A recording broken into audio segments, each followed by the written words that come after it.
Okay, let's go reload this.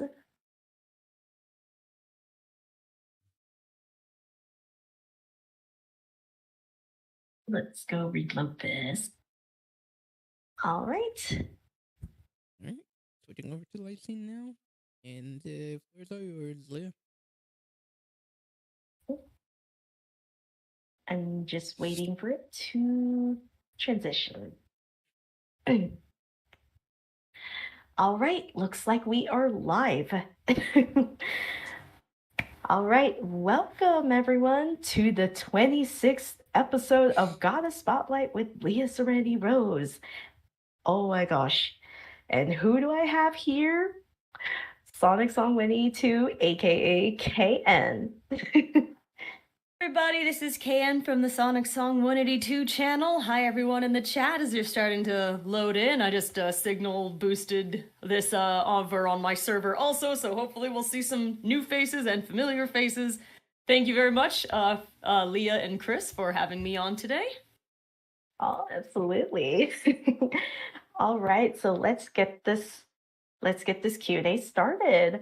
All right, so here's my first question for you, KN. Tell us about how you got started on your YouTube channel and basically tell us your backstory.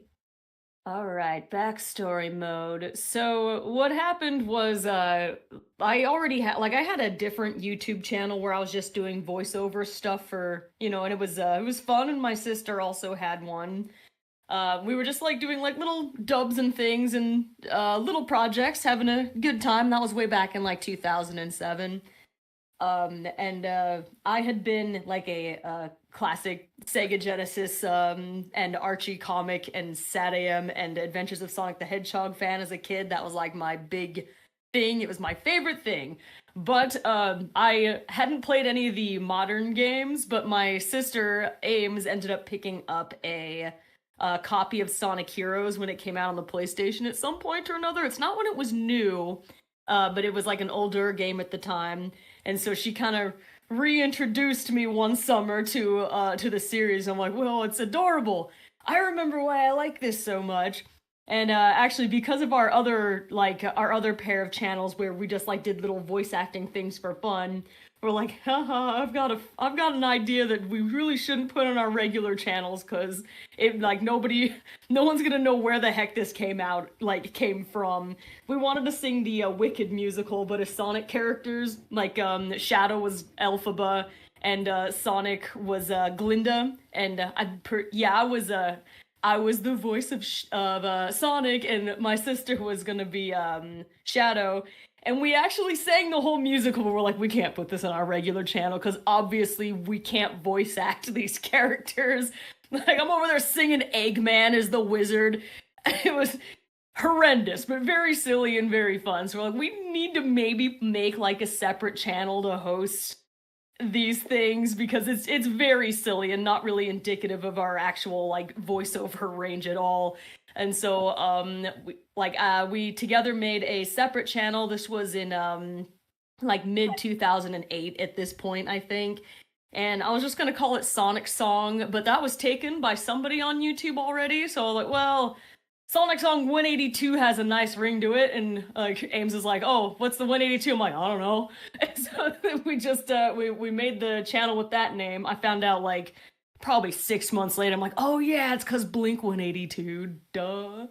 But yeah, we just made it to host our silly musical, but we started putting other things on there as well. Again, I mentioned I was having a resurgence of my Sonic fandom that particular summer. My mom got me a Knuckles plushie that she saw me making sad eyes at the comic book shop for my birthday. She was like, do you want that, Can? I'm like, yeah. So she got me the Knuckles plushie. It's the same one that I used in my videos later. But I got that one, and then the Sonic and the Tails, and then one of Cream. I'm like, I am a collector by nature. I come from Pokemon and Beanie Babies. This will definitely not get out of hand at all. And so I had just those four, and then my little cousins who were 6 or 7 at the time, they thought that they didn't know who the Sonic characters were, but they wanted to make me a little puppet show. and so they like took all the plushies and they made like a puppet show where everybody had like their personalities were way off. Cream the rabbit was so edgy in that puppet show. But they made me like this adorable little puppet show. I only filmed it, and then like they made it like behind the couch and everything, and so I was like, well, that was adorable. Since I'm already like over here on YouTube where I make like silly stuff, and I'm kind of in the voiceover sphere, and I'm a little bit of a video editor at this point. Like, wouldn't it be kind of funny if I made like a puppet show movie, but like I went all out on it, and I had like the music and the sound effects, and I had voice actors for the characters and like a whole script and stuff. And so I had my Shadow and the 13 Ghosts plush movie project I was making, and I was like, all right, I'm gonna need voice actors for this thing. So I went around on YouTube just listening to people's voice acting demos, and I was mostly listening to people who I thought, maybe they also like made plush films or something would indicate that they'd have the right mindset for this kind of project, like a good sense of humor. Because if someone maybe takes things a little too seriously, they might be like, you want me to voice what for a puppet show? I don't know. So I was like, I need to find people who have like the same vibe as me. And so to this day, I still work with a lot of the people I picked up and like ran into on that adventure. And so Shadow and the 13 Ghosts was like that first movie that we made that was like kind of more serious. And this was back when I was just like making little things for fun, and my sister was helping sometimes also. Like Ask the Sonic Heroes didn't even come up until like 2010, so we were doing the YouTube thing with this as our side channel for 2 years already before that even popped up. But people like actually showing up to watch Shadow and the 13 Ghosts was a shock to me. Like, instead of just like maybe 2 or 3 people in passing coming by and saying, oh, that's cute, like actually a lot of people liked it. I'm like, well, okay, I'll have fun making more cute little things like this. Hooray! And then like 15 years later, I'm still over here making stuff. So that's at least an overall backstory of how the channel got started in the first place, and then just kind of evolved from there. Wow, that's phenomenal, KN. It's Like, ancient. yeah, like I feel ancient too because I've been watching your guys' content since I was middle school. You know what? Some of my current voice actors, same thing for them. I didn't know that at the time when I recruited them, but like more the newer group, they're like, actually, I was watching you in middle school. I'm like, what do you mean? I'm old. Yeah, that's really great backstory. It's like it all just started out like, you just wanted to do, you were doing just something, and then it just evolved into something, and now you're still so many years later, you're still making this amazing content. We're just doing our silly little Wicked musical, and shockingly, we never even uploaded more than just one of those videos because it was like, I don't know, we only have one of them is still up, but we like never quite like got around to uploading the rest. So just this random video on the channel is like us singing the first song in the Wicked musical soundtrack. Well, and it's just so out of nowhere with no context because we don't like have anything else from the entire like Wicked show on there. It's just this one song of us like just, I don't know, it's a pretty unhinged musical number. Oh my gosh, that's great. All right, here is my next question for you, KN.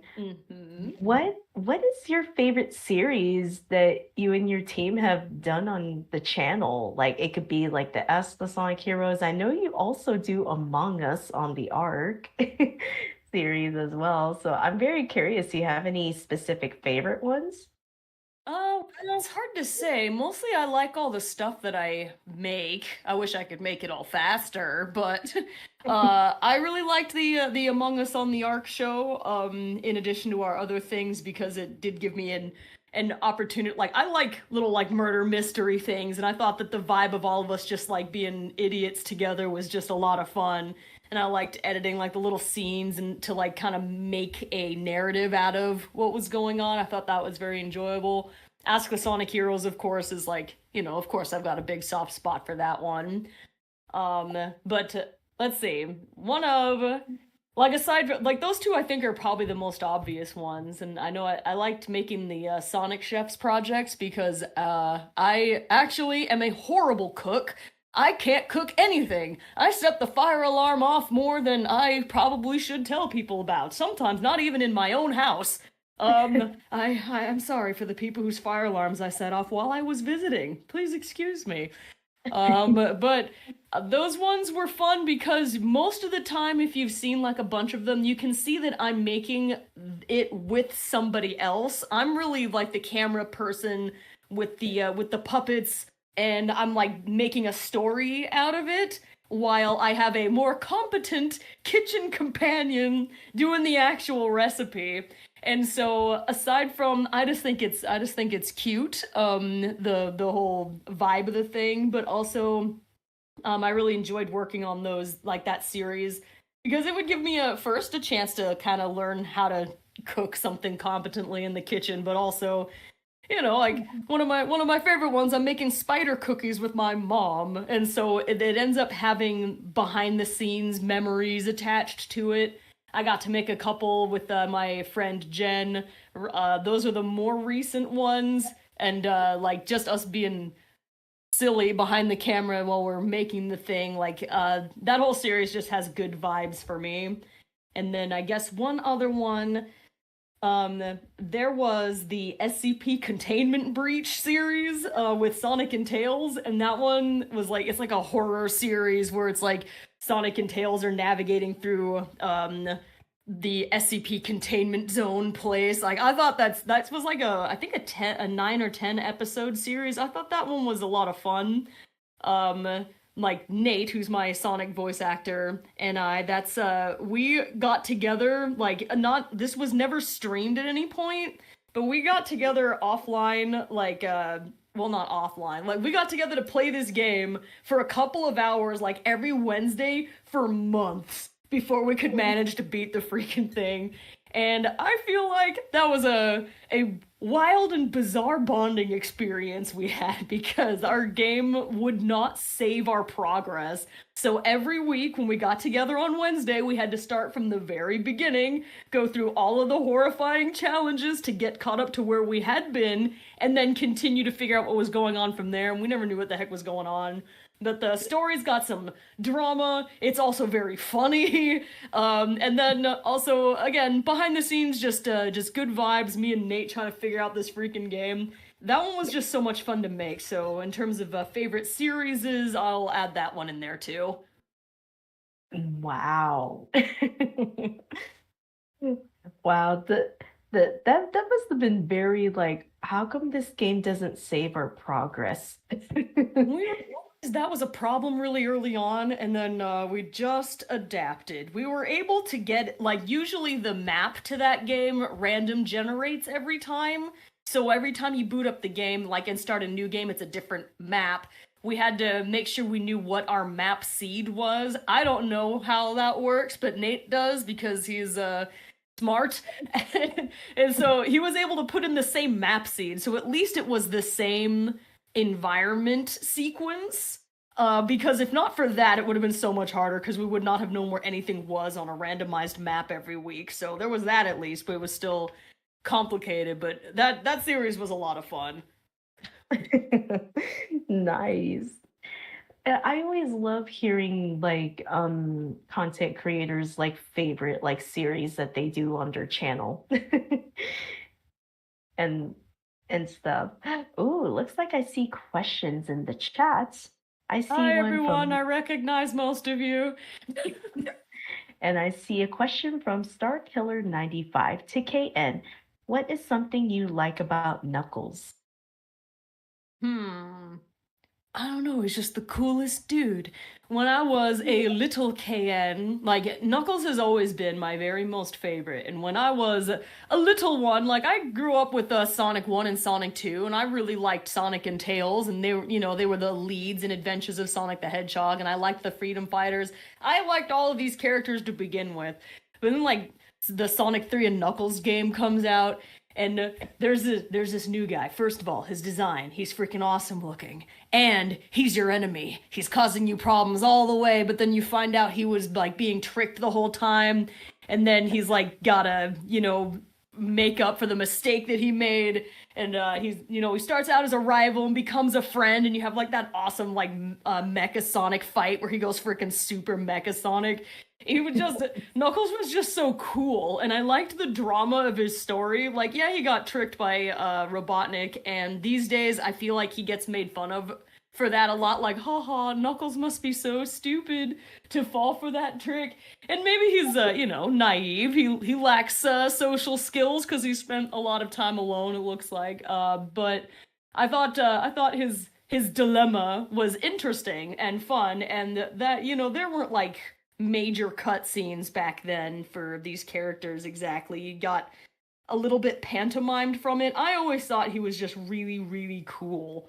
And so when I was a kid, some people's their their favorite superheroes like Superman or Batman or Wonder Woman. Mine was Knuckles. Are you kidding? Huh?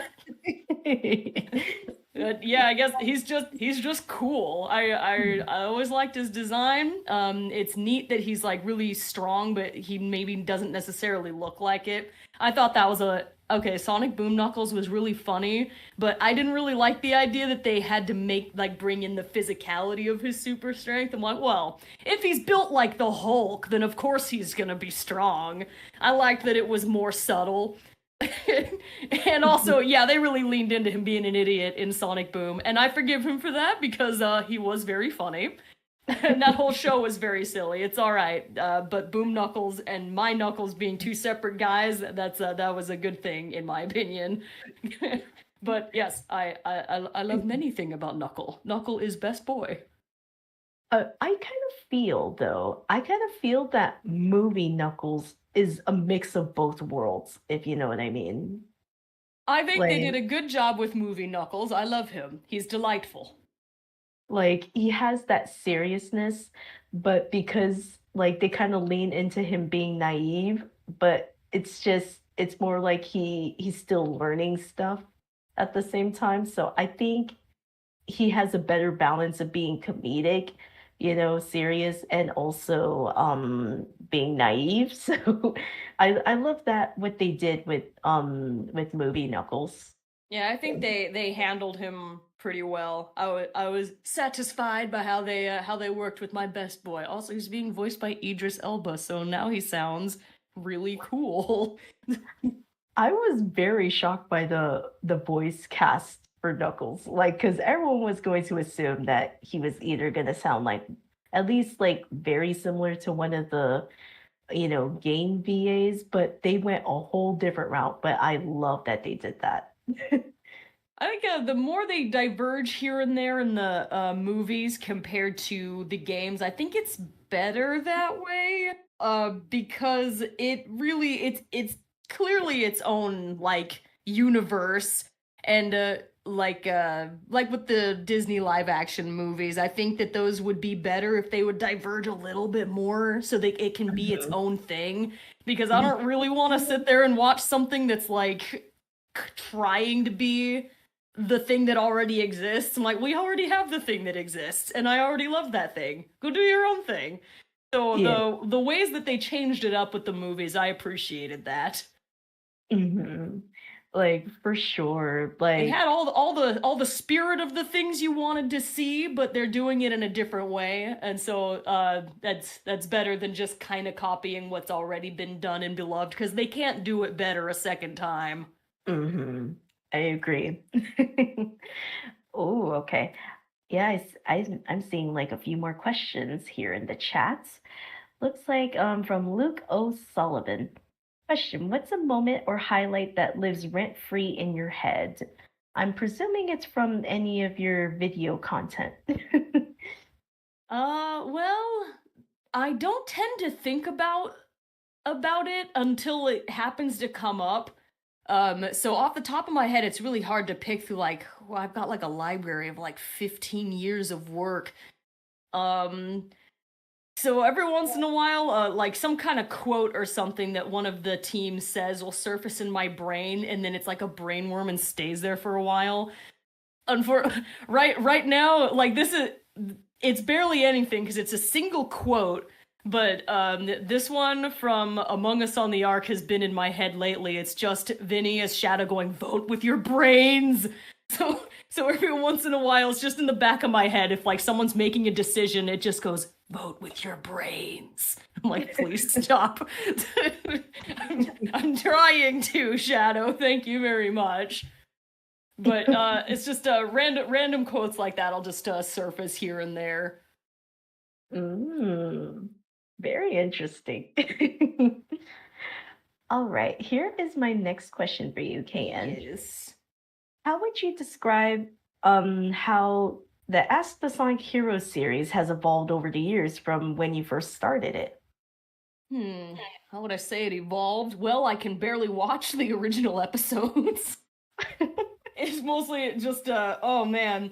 I know that they're like classic and everybody like really likes those and that's how it got its start, but my editing style, even particularly the way I work with the audio, has changed so much since then. Like Rouge has been like amongst the lead hosts in that thing from like the very beginning, and so it's me listening to myself learning how to be like a TV show host. And so like there's one specific thing I can think of that just like it hurts me whenever I hear it. It was like I think it was in the Team Rose like first interview, which is probably like episode 3. I don't even remember what the question was or even who answered it because it wasn't about what the team was doing. It was just like me having to listen to myself. It's just me and my horrible potato sounding microphone, and Ruth just goes, "Haha, did you really just say that?" And this long, stupid silence afterwards. And it's only noticeable, I think, to me because it's like just a little too long. Like maybe half a second too much dead air. And I'm like, no, oh God. And that's me. Like 10 years ago, that's just me. Here it is.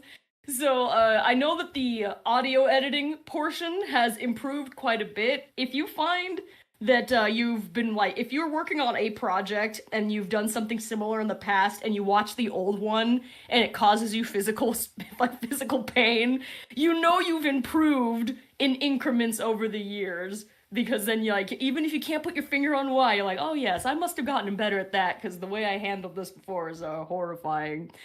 But I guess the main things with the audio, I'm not even that bothered by like the audio quality of our microphones, because some of my friends never quite got like high quality microphones even after all these years when it was easier to get a hold of things like that. But I'm like, I don't care. I like their like it's fine. We'll just say that the microphone on the set of Ask the Sonic Heroes had problems because like my poor sister, her microphone is always exploding, so we often have like little excuses for why it sounds bad. But like it's not quite about that. It's about like the quickness of the editing and not leaving a bunch of dead air in there. I even go in and I edit out points when we're just stopped to breathe a second. Like if you're in between like phrases and you have to take a breath like that. My editing is like down to like that. I'll cut out the part where you had to stop and breathe, but only if it sounds natural.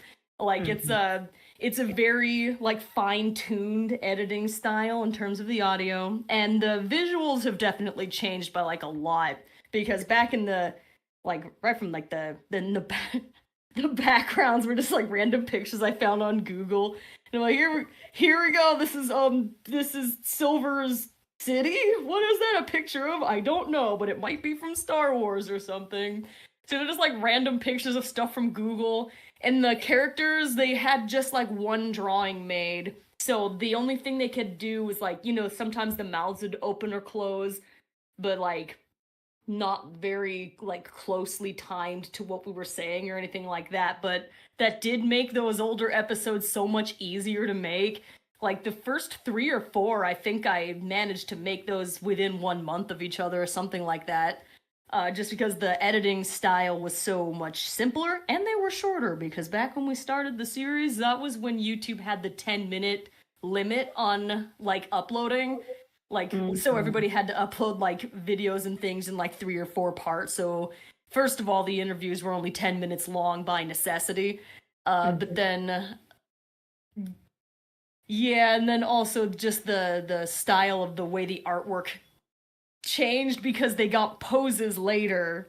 So that changed everything. Now everything takes so long to make because we've got 8 poses now for each character, and so it's like 8 poses and lots of expressions. So they feel like they move more.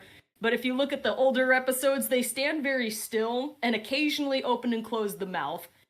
So it's gotten, over the years, it's developed to be more dynamic looking. It's got razor tight editing in a lot of areas. Maybe not always, because I get a little partial to stuff. Like, I wish I could cut it down even more. If I could shorten the episodes more, it'd be easier on me. But I'm like, oh, but everyone's just so cute. I like to listen to them. So I guess those are the main ways it's evolved. Just the style has gotten more dynamic and a little bit better handled, to the point that the older episodes are a little hard to watch just as their creator. I'm like, oh, ouch, pain. Yeah, like I get like that too. Like when I look at my older stuff, I cringe. Then it's often a sign of having improved in some way. I think it's pretty natural. Yeah. I know my favorite episodes have to be like the Valentine's Sure. ones. Like the Sorry. Valentine's ones are very funny. Like whenever it involves Sonic, Shadow, and Silver, and it's like usually Rouge and Amy tend to like drag the three, and then I remember I think I forgot which episode it was, but literally Sonic, Shadow, and Silver decide to destroy the Wheel of Smooches. Like Yeah, you know, the Wheel of Smooches was very popular with the audience, but not as popular with the cast. because Because it was just, you know what? It can be a little bit awkward. Like, you know, like, how would your character actually react to this? Well, of course, the characters hate it. And so it was very funny for the audience. But like, after we did it 3 times, I was like, okay, I will let this video begin with us destroying the Wheel of Smooches, and I won't force you guys to do this anymore. So yeah, everyone was behind the scenes overjoyed that we blew it up. Because, I'm sorry, I know it was a fan favorite, but the characters had to rise to the occasion. they're kind of like, because you can tell that Sonic, Shadow, and Silver are like, we're done with this. We don't want to be dealing with the smooches, because I know there was like some awkward ones. Oh, While it was definitely. And around. it could have been way worse, but I mean, like, how do you live down Silver having to kiss Dr. Eggman on the ear? Oh Like, my, it's creepy, honestly. wasn't if I remember, wasn't there one where Silver had to kiss Shadow, I think? He did. He had to kiss Shadow on the forehead, and then Shadow caught the park on fire.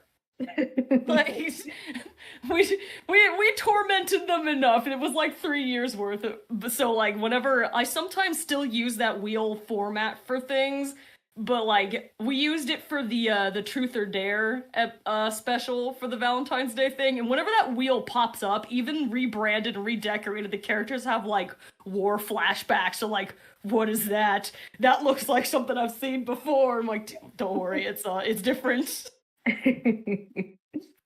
Yeah, like those episodes I always laugh at, like the Valentine's ones. And then when you guys got rid of it, I'm like, yeah, like it had its run, you know. It was hilarious the first few times, you know, but it was great that at least, you know, the rest of the team, they're like, yay, we don't have to deal with this anymore.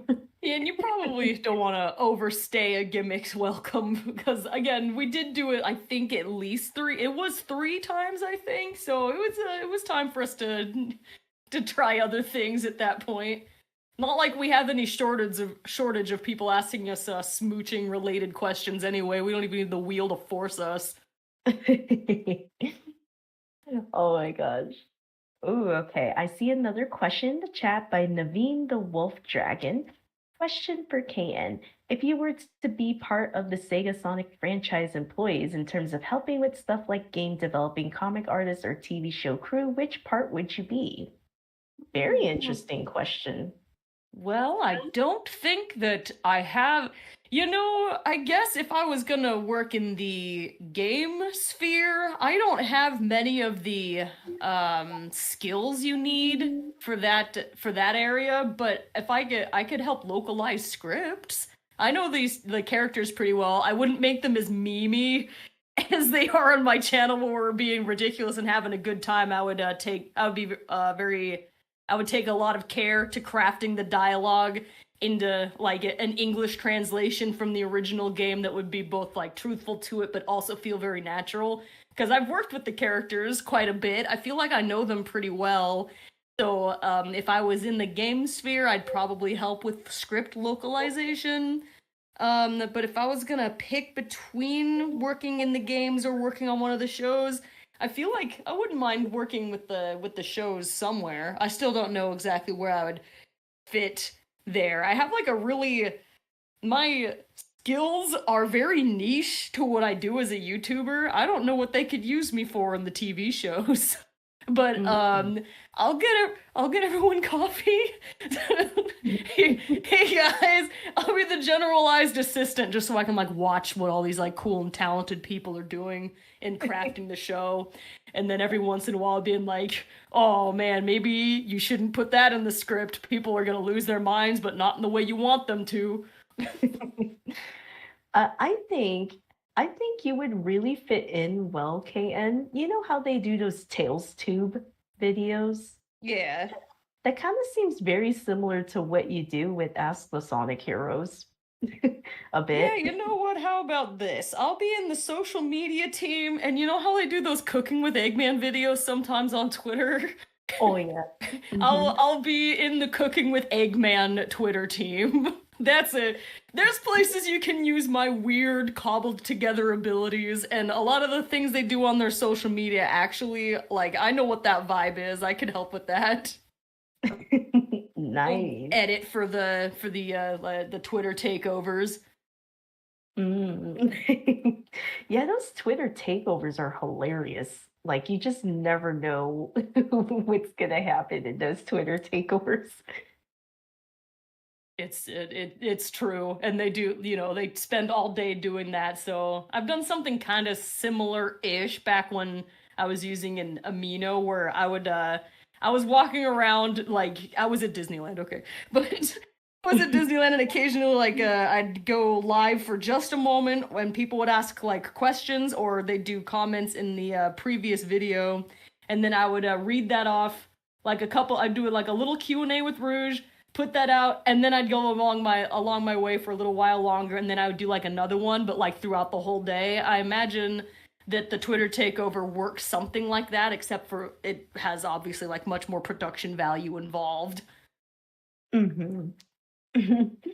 For sure. Oh,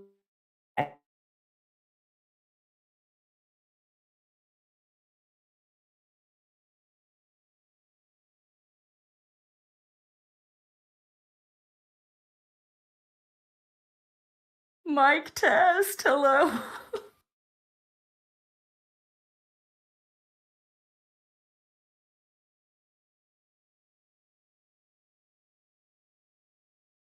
Mic test, hello. I can't hear a thing.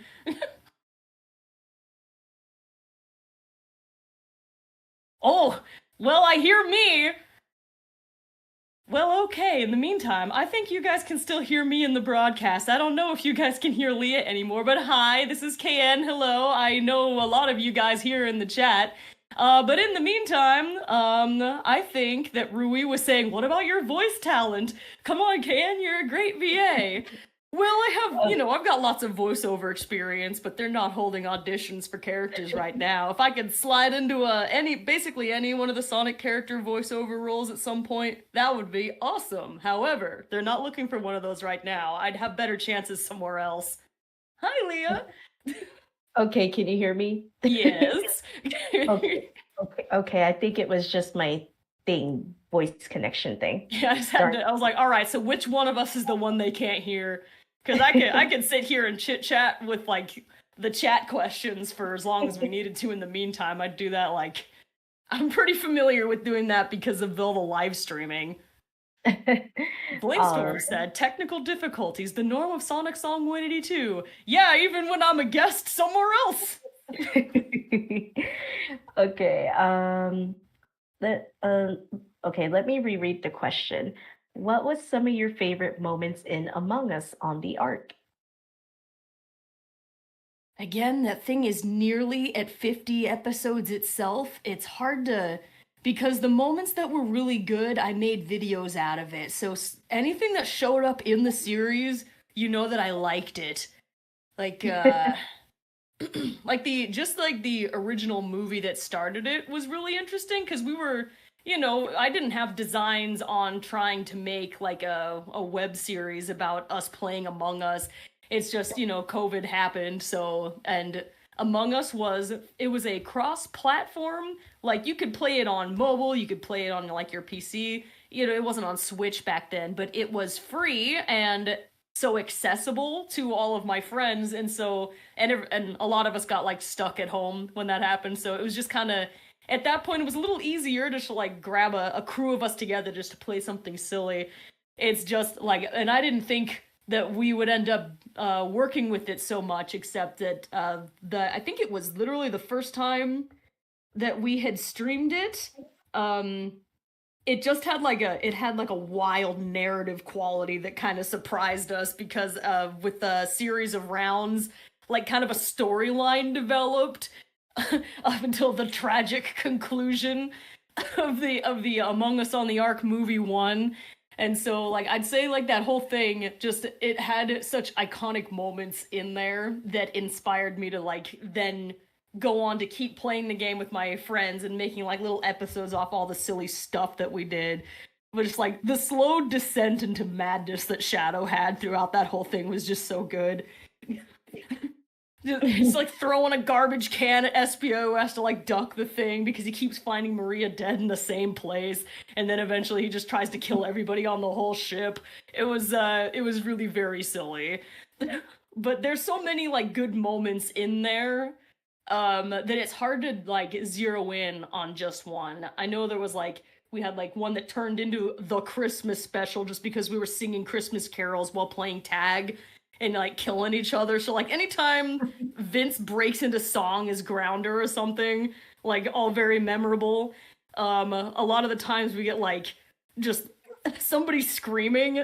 It's often very funny, especially if it gets like cut off suddenly. The horror. I know that happened with our Jet the Hawk voice actor Dennis a number of times.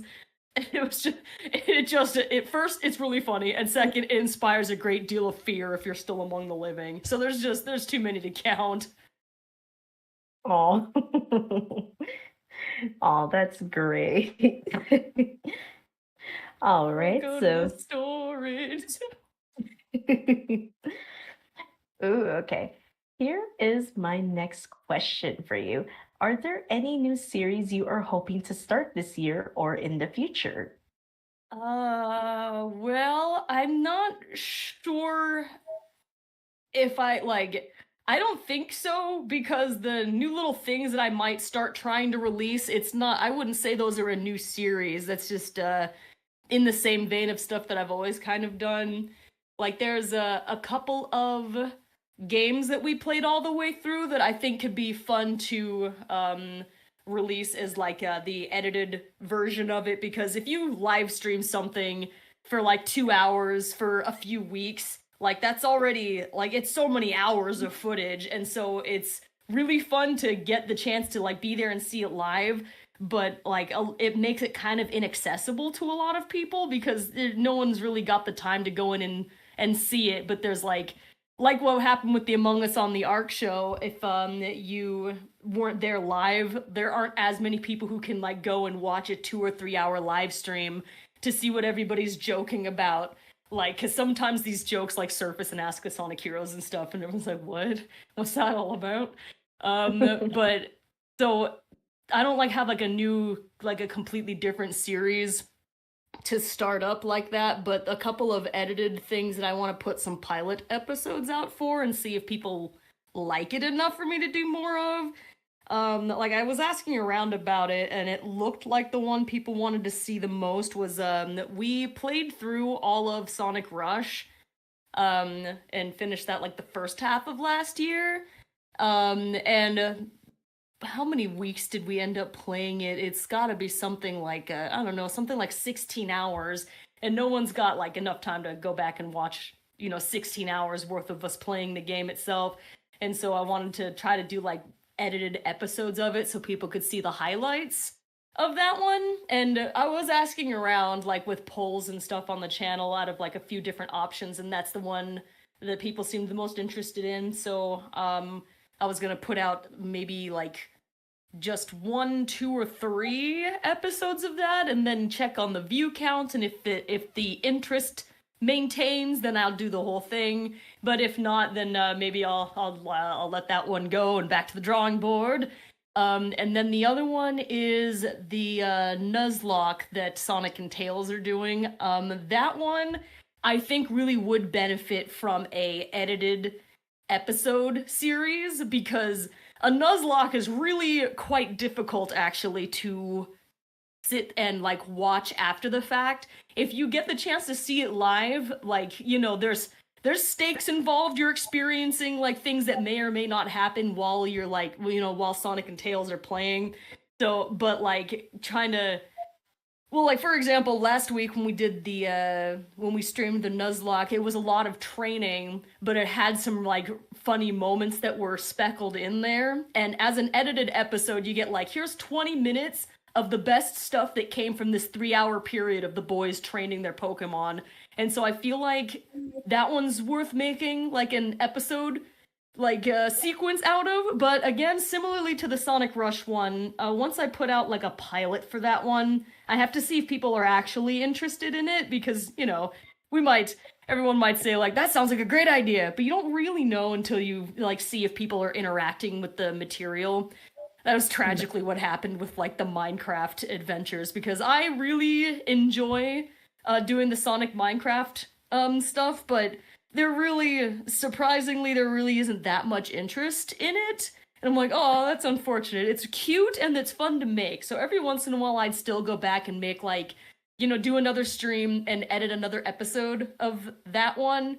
But clearly the audience interest really is not in that one, so I'm not able to justify allocating the time to make it unless like unless I really feel like it just for fun. So it's like that, I guess. No new like series exactly, but maybe Sonic Rush and maybe the Nuzlocke for edited episodes. Nice.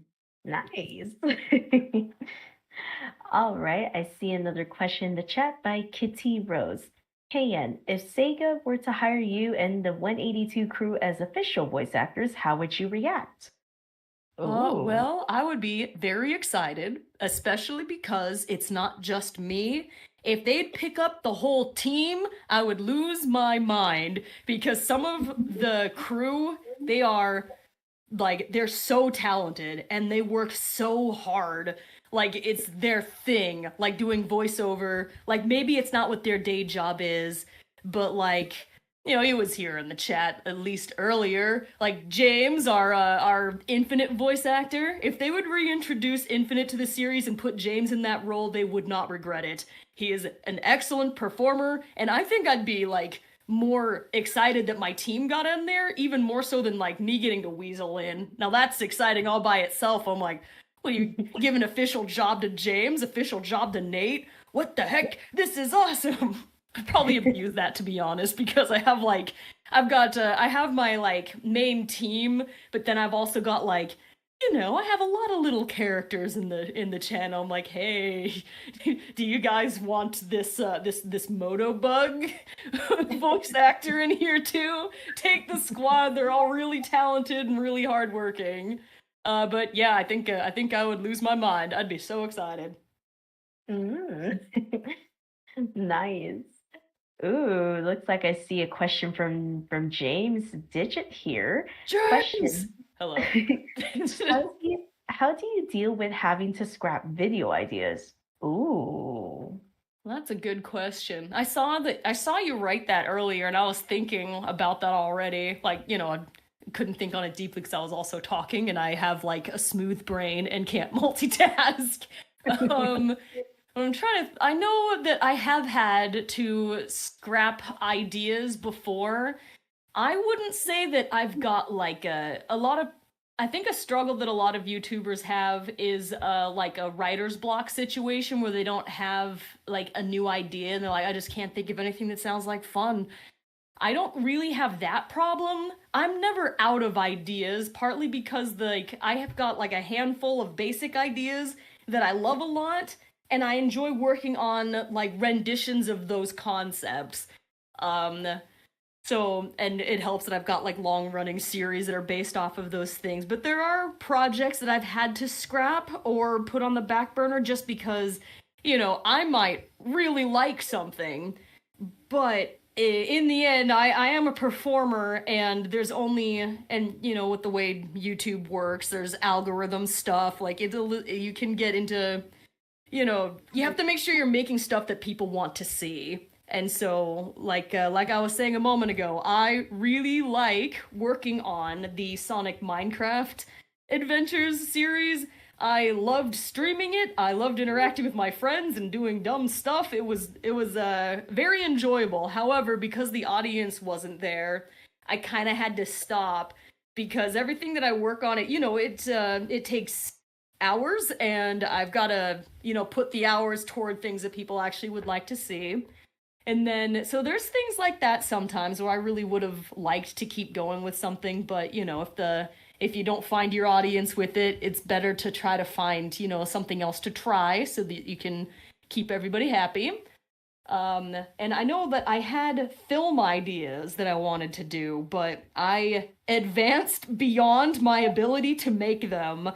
Because I wouldn't mind making another, like, big fancy plush movie like I used to, because I think things like that are adorable. And there was a specific one that was basically the first one I wanted to make. And some people who've been watching me long enough, they probably know what it is, but I don't really want to say. I don't want to say out loud. It's better sometimes if you don't know what you missed. But there was one movie concept that I wanted to make like really bad, and my mom and I even made costumes for the characters. I still have the costumes to this day. And I started kind of working on the sets that would be required. Like, I was drawing that out and coloring it. I'm like, my skill level with the set design and like the overall, like my overall production quality is not good enough yet. So I'm gonna make a bunch of other movies in the meantime to try to build up my skill for this specific project. And then the years went by, and I made Silver's Never-Ending Story, and that's the one where I was there. That was it. That was the production quality minimum I needed to be to make the one that I really, really wanted to do next. But at that point, I was like, I don't know how I'm gonna get the time to do it. Like, how do you make, like, full painted sets and like the prop work and stuff like that, because YouTube at some point or another became like, it wasn't my adorable hobby anymore. It kind of became like my regular job, and like I can't afford to make the thing because it would take Silver's Never-Ending Story took me took me a year to make it. And we were doing other things at the same time, like we had Ask the Sonic Heroes going and everything, but it took a really long time to make. And I'm like, to make that big project I really wanted to do, it would take at least that long. And I think I'd need to recruit my friends to help me paint stuff, and then I'd need a bigger space to try to film it in. And I always had a very specific idea of how cool it would be in my mind, but I don't know how I can put the time into that because unfortunately with when YouTube is your job, it doesn't really matter to YouTube that you were working on something for a full year if you don't actually complete a thing regularly. YouTube's it doesn't matter to YouTube. You have to like finish something, and taking a full year to finish a thing is sometimes not the best for how fast-paced our this sphere is, I guess. And so in terms of having to deal with scrapped video ideas, that one is the greatest pain that I have, because if I was like a random rich person running around, I would 100% do it. I would make the thing, I would squat up, and I think it would be really cool, but I just have to sit there and stew on the fact that maybe I could have made it if I had just been faster or something. So that's I think I'll probably need to be sad about that forever.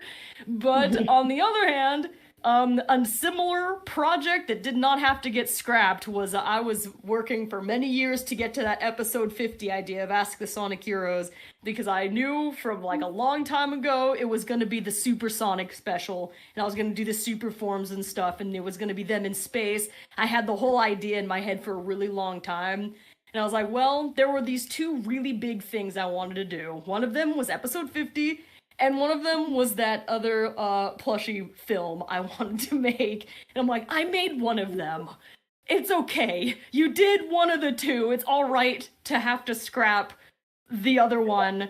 And, I'm glad I never tried to hype up that other project. I don't like to talk about stuff that I'm working on unless I'm close to finishing it, or it's a super attainable goal, because it would have been a nightmare to me if I'd been like, oh guys, here's my progress so far on this amazing project. Never mind. Cancelled. So yeah, that's I guess that's what I'd say about that one. How do I deal with scrapped video ideas? I fester for years. But I keep it to myself. Oh. Jazzy! Hello, I'm seeing people whom I love and adore in the chat. Oh.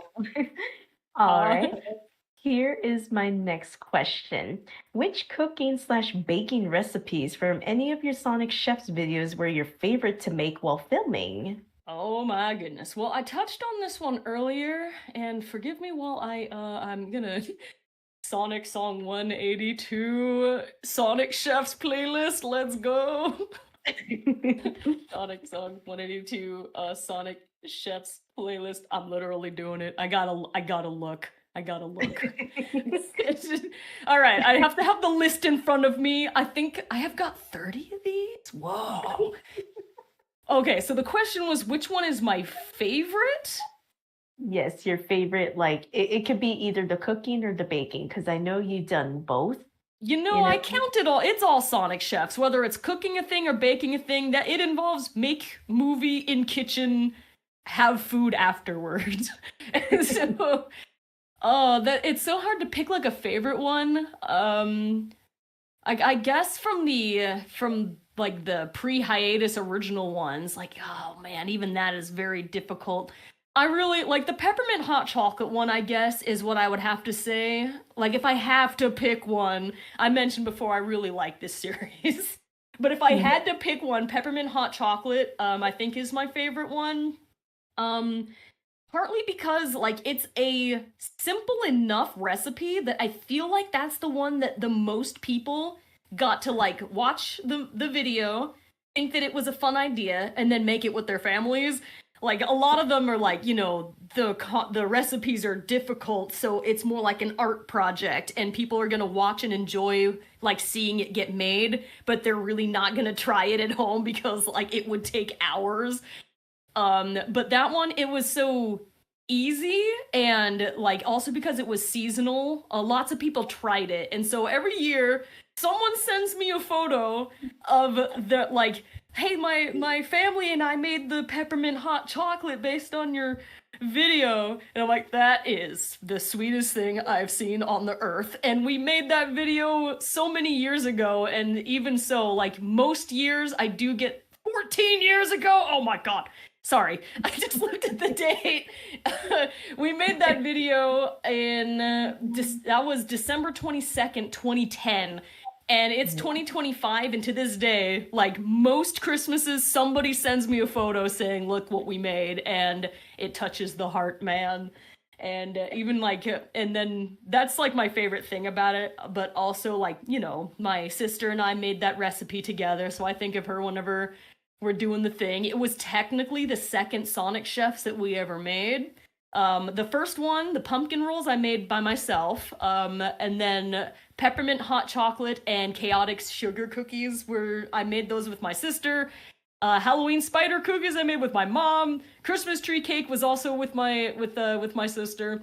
And yeah. But the also the little storyline with the peppermint hot chocolate with like Silver getting a cold and everyone trying to cheer him up, and like the little end credits area where Shadow finds out that Silver's like trying to find Blaze, so he like goes and helps try to figure out what happened to her. I just think that the whole vibe of the thing is just a very sweet video, and it's an attainable enough recipe to where even to this day people are engaging with it, and so it feels good.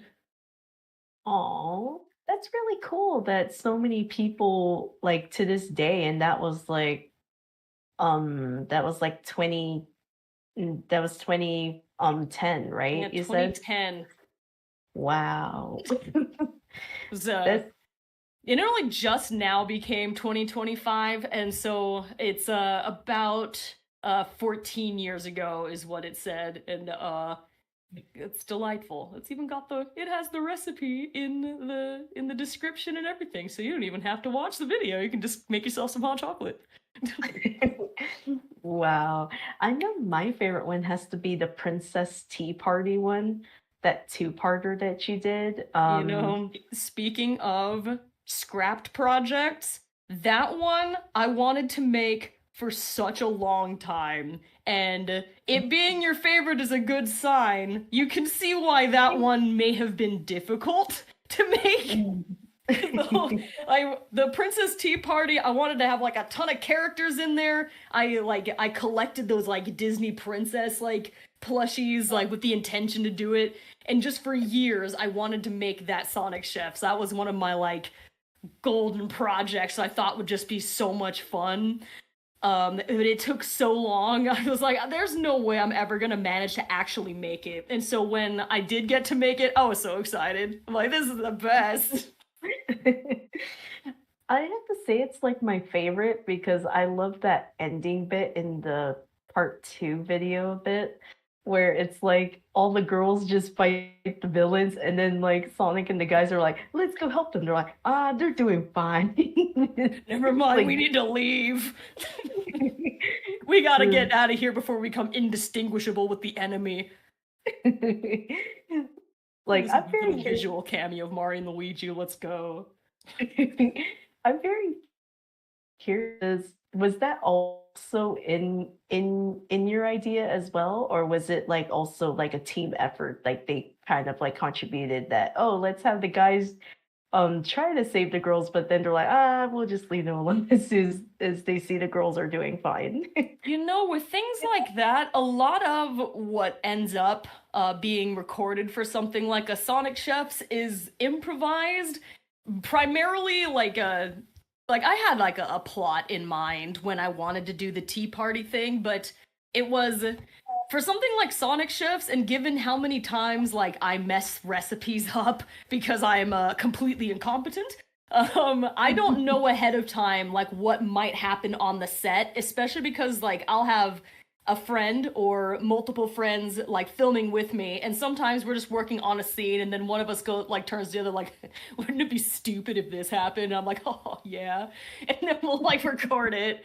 So that wasn't in like the original concept, but I think that I probably came up with that just while we were, I filmed that one with my friend Jen, who plays Granny Pecan and Motobug on the channel, and so I think probably just in the middle of us coming up with like what the script quote unquote said was big stupid fight with the good guys and the princesses. And so every shot in that one, it was just like, well, what would be funny if we like did it with this character? And we were completely making it up as we were going along. And so I think that was probably just one of those things, like, you know, everyone kind of, we've got like this big thing with like Princess Peach and Princess Daisy are in this video. People are probably gonna want to see like Mario and Luigi at least like as a cameo. I mean, like Bowser's in here and like all the, you know, we've got like all these characters from Nintendo, but we don't have like Mario and Luigi actually in the story. We gotta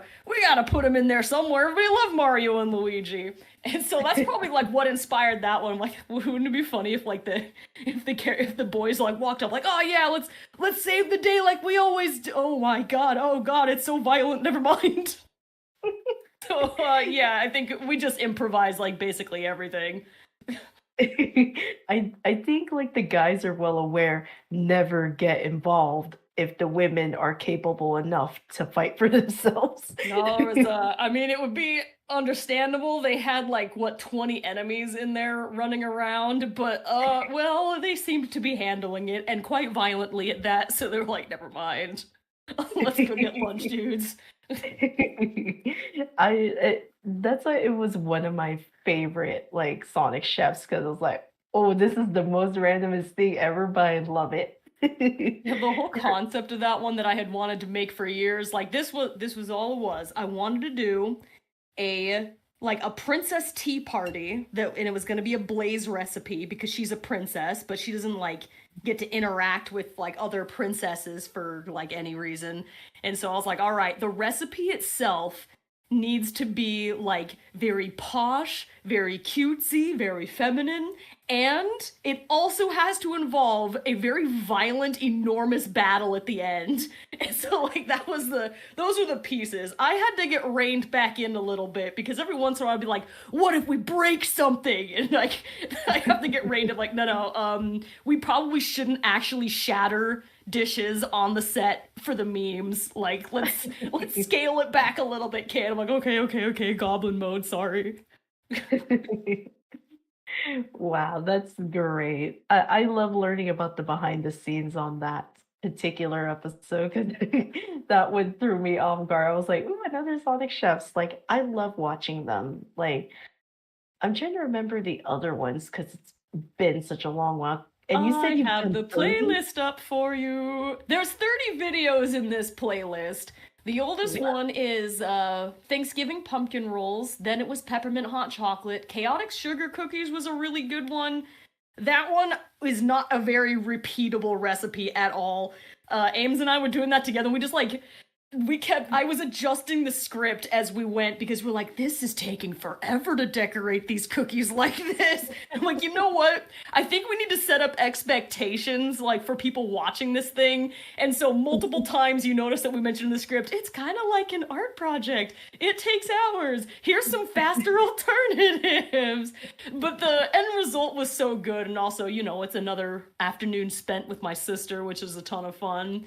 After that was the Halloween spider cookies. My mom helped me make that one. That was hosted by Rouge and Knuckles. Christmas tree cake was a fun one. I think that was the first fail recipe that we did. What happened was like okay, so the cake we were trying to make off of like Instagram or whatever the heck was from, you were supposed to structure this towered tree decorated cake using like fondant. We didn't know what fondant was. We kind of did, but like, we don't have fondant. We're just two like ordinary dorks. And so we just like, we did green like regular frosting and tried to keep it together by putting barbecue skewers. No, like wooden skewers in there. And in the video, like, you know, the characters suddenly like everybody like waggles around like, oh my god, an earthquake. Oh no, the cake. And they go up and like the cake is like completely falling apart. Fun fact, there actually was an earthquake that broke our cake. Oh. Like it actually happened. It's just obviously we weren't filming when it happened. Like we had gone back like into my sister's room because we were like, I think we were waiting for the cake to set or something. But then like it wasn't like a massive earthquake. It was like a medium one, and it did rattle the house, and we were like, whoa, dude, what happened to the cake? And we went out to the kitchen. The cake had fallen into like a bunch of pieces and we're like, you know what? It's fine. We'll make that part of the moral of the story. And so like the plot of the video progresses like, yeah, it's about spending time with your family and friends for the holidays. And we just like have this close-up of our like destroyed cake. So that one was good. When I came back from the hiatus, the first one that I made was mini caramel apples. That was a fail recipe. They were horrible. The caramel I put on it was hard enough to like it was like teeth breakingly hard. Everything kept falling off of the sticks. The caramel didn't stay on the apples. A complete disaster. That was such a stupid recipe, but I tried. There were Pizza Hearts, fancy chili dogs, an April Fool's Day video about the best steak dinner, chicken bake, power salad was pretty good. That was Eggman complaining incessantly about eating anything healthy. And so I thought that one was kind of funny. Big cookies, a good comfort food recipe. Then there was like the Halloween sequence, worms and dirt, mummy dog, spider pasta, cake pop eyeballs. Then baked apple cinnamon rolls, which was the Infinite and Grounder and Scratch video. I liked that one a lot. That introduced everybody to the lore of Infinite and the Dumpster Demons. Very silly. Then it was Baked Mac and Cheese, Eggman's Thanksgiving Hacks, which I thought was a very funny one. That was also Eggman being a complete idiot and annoying everybody involved. Tomato salad, chocolate turtles, mummy hand pies. I guess we put Princess Plush Salon in here because that was part of the 2 Princess Tea Party videos. Then us taste testing the Sonic Superstars ice cream. Then Velvet Skull cupcakes, and the last one was pumpkin spice pecan cake. And that was the whole sequence. I don't remember if you asked. I'm sorry. Oh no, it's all good. I had the list. Oh no, you're all good. Ooh, okay. I see a question from Ruby. All right, here's a question from me. KN, you voiced characters on a lot of iconic channels, Belena, Sasso, Shadow759, etc. But do you have a favorite fan project that you got into voicing? Ooh. It's hard to say because I don't really do voiceover on other channels very often. Like, there's a whole backstory about me doing like a...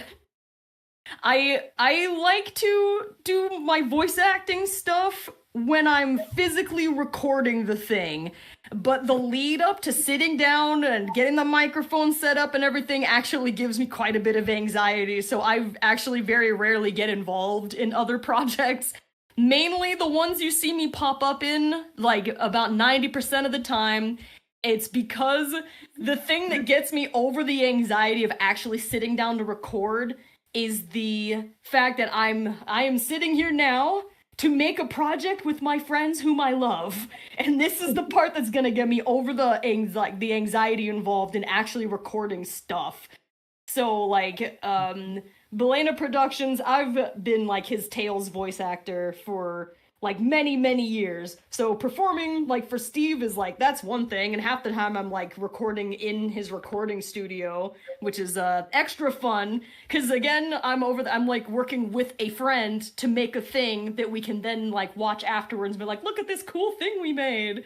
So there's, like, there's that, Ovos is, like, some of you guys know who Ovos is. That's another channel that a lot of my voice actors do projects on, like, the team over there. They make a project called Mew and Mewtwo, and that's such a good project, and they do, like, such good work editing it. And again, that's another thing where I'm recording to perform with my friends, and we get to, like, you know, craft this cool thing, and the artist TC is like, they're so nice. I like TC a lot. So, like, every time I talk to TC, they're just like, they're so nice. Oh my goodness.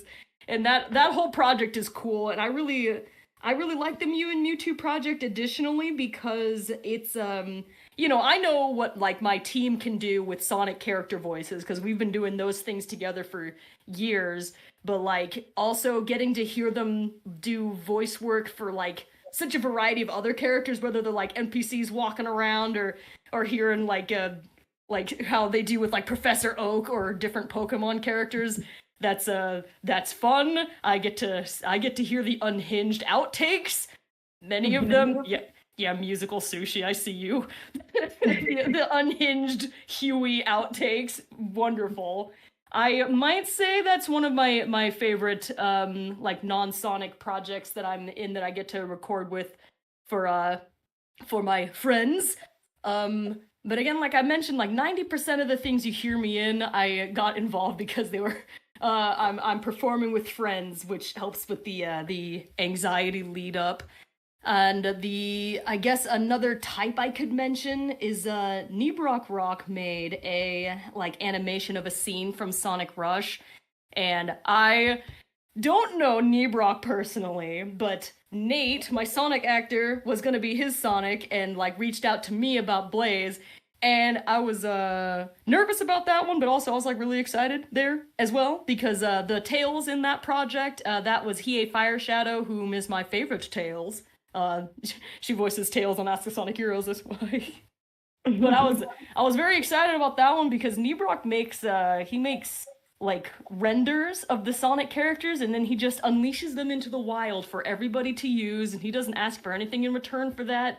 And he's been doing that for years and they're really good renders and I've used some of them myself and so like getting to, you know, perform back for like somebody who just kind of like selflessly provides materials to other people in the community. I was very excited about that. I'm like, oh my god, it's Nebrock.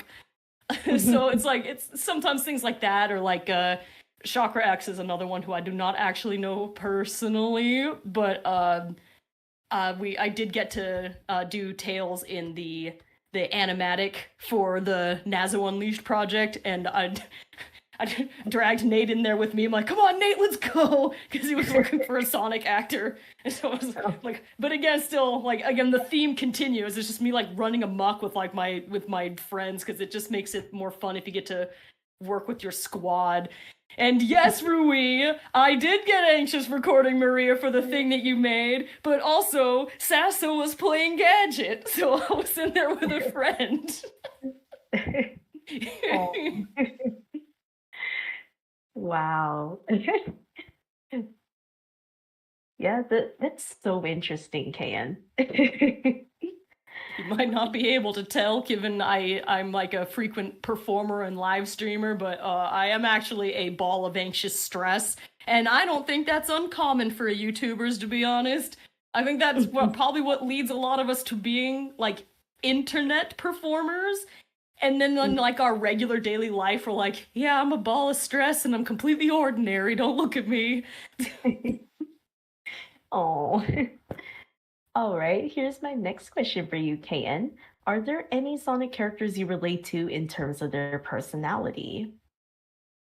You know, this kind of reminds me of like a question of the day I was trying to answer a bit ago, which like, what video game character do you identify with? And I really struggled with that actually, because I think I maybe don't frequently even attempt to identify with the characters that I watch. Instead, like a lot of the time, like it's more escapism for me. So the characters I'm gonna pay like a lot of attention to are like that guy, Knuckles, seems really cool, and I want to see what adventures he goes on. So it's like it's usually more like that. So in terms of like who I relate to, I don't know exactly because I don't really think the Sonic characters and I have the same kinds of struggles. I mean, Blaze has got some anxiety problems socially, but she's you know, in the things she's good at, she's extremely confident, like her like ability to protect the things she's got to go do. So there's that, but our personality types are quite different at the same time. I'm not a child genius like Tails. I'm not unhinged like Charmy, so it's hard to say. Yeah, okay, Jazzy. Yo Jazz Hay in the chat says she relates to Danny DeVito. I'm the trash man.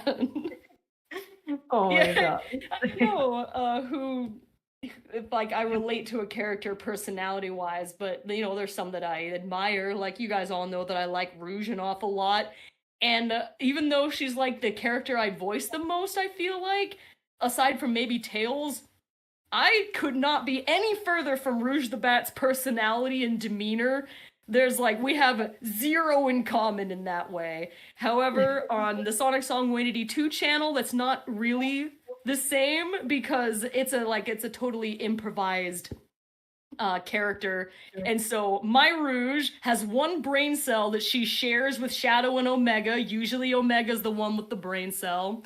And she's silly and ridiculous, and that's like me. But, you know, if you actually go and look back at her official game appearances, me and Rouge have nothing in common. I just, like, admire her confidence and how, like, cool she is. Interesting. Ooh, okay. I see another question in the chat by Silver18. To KN, have you ever watched any anime? If so, what is your favorite of all time? You know, I've seen a few. Like, I like anime, but I've only seen probably a handful. And so I'll be like really into a particular one, and then, you know, eventually you gotta move on because your show is over. And some of the ones that I liked, I think are a little bit surprising. Like, I'm trying to look over my shoulder, I'm like, what do I have merch of? Because that's usually an indication that I really, really liked something. I liked Yuri on Ice a lot. I thought, first of all, I like my favorite sport is ice skating to begin with. I think it's really pretty to watch. And so, like, that's how I got into that one. The first one was like, oh, cool, ice skating anime. Oh, ice skating romance anime. Oh, and then it was just a lot of fun to, like, you know, I liked the characters a lot. And it wasn't so long of a show that it, you know, I have trouble getting into things if I know that it's going to be, like, how much time do I need to put into this? Like, it was an attainable amount of episodes for me to be able to watch, like, it from beginning to end. And I thought the entire thing was very endearing, and I got to watch some really pretty ice skating. But then you take stuff like that to, like, this show I don't think I will ever watch a second time, but Clanad broke my heart. I watched it because I saw a bunch of clips of funny moments from Clanad on YouTube, and I was like, well, that sounds like fun. I didn't know what I was getting into, and I watched it at, like, just the right time in my life for it to have some similarities to something else going through. I'm like, this anime made me cry. I'm not gonna watch that one again. But it was really, really good, and I'm glad that I watched it. It was an iconic anime to have absorbed. I liked Attack on Titan, the first half of it. I watched the entire thing multiple times through, but Attack on Titan was a little bit of an unusual one for me. It's really because I think they set up the challenges that the characters had to face as being really, really scary and really serious. And the way that they have, like, the main characters, like, overcome, like, an overwhelming amount of fear, and, like, the moments where they have to go through and save each other from, like, just the most horrendous thing you can imagine. I'm like, I like this a lot for the characters, and I'm very invested in that. But unfortunately, I do have to say, somewhere around the second half, maybe third or fourth season, it became unbearably miserable. And I watched the entire thing because I was invested in the characters and I had to see how the story ended. But, like, I still go back and rewatch the first 2 seasons because, like, it's just, like, it's such a good adventure. And then the second half, I'm not going back. It was extremely grim in the second half. Like, you know, I don't need to revisit that. I know how the story ends. I'm gonna go back and watch and watch the parts of it that were more adventurous, I guess. And so I'll leave it to those 3, maybe. Yuri on Ice and Planet and half of Attack on Titan. I think that's where I'm gonna put it. Very interesting. Ooh, Shut up, okay. Jazzy. I see Jazzy in the chat making fun of me. Ooh, I said okay. I got into Yuri on Ice because of the concept of it, but I am very much soft on anime with a central romance to it, and everybody in there was cute. All right, here's my next question for you, KN. I'm curious to know if you actually tried the Sonic X IHOP menu collaboration they did for a limited time. And my Mm, question is, my other question, part of the question is that if you were to come up with another Sonic character themed menu item, what dish would it be and which character would it be themed after? hang on. First of all, Sonic IHOP menu. Let me pull this up again. No, not now. There we go. It helps me to look upon it. Why is it being so complicated? Thanks, Instagram. Just show me the thing. Okay, here it is. All right, so no, I did not do. I did not try their IHOP promotions, and I love pancakes. I love pancakes. They're delicious. They're fabulous. So that's like kind of right down my alley. Sonic the Hedgehog pancakes, yes. Uh, I say that though, but I really don't eat out very much in general. So like I just never went out to the like I just did not go to the restaurant. I haven't been to an IHOP in a million years.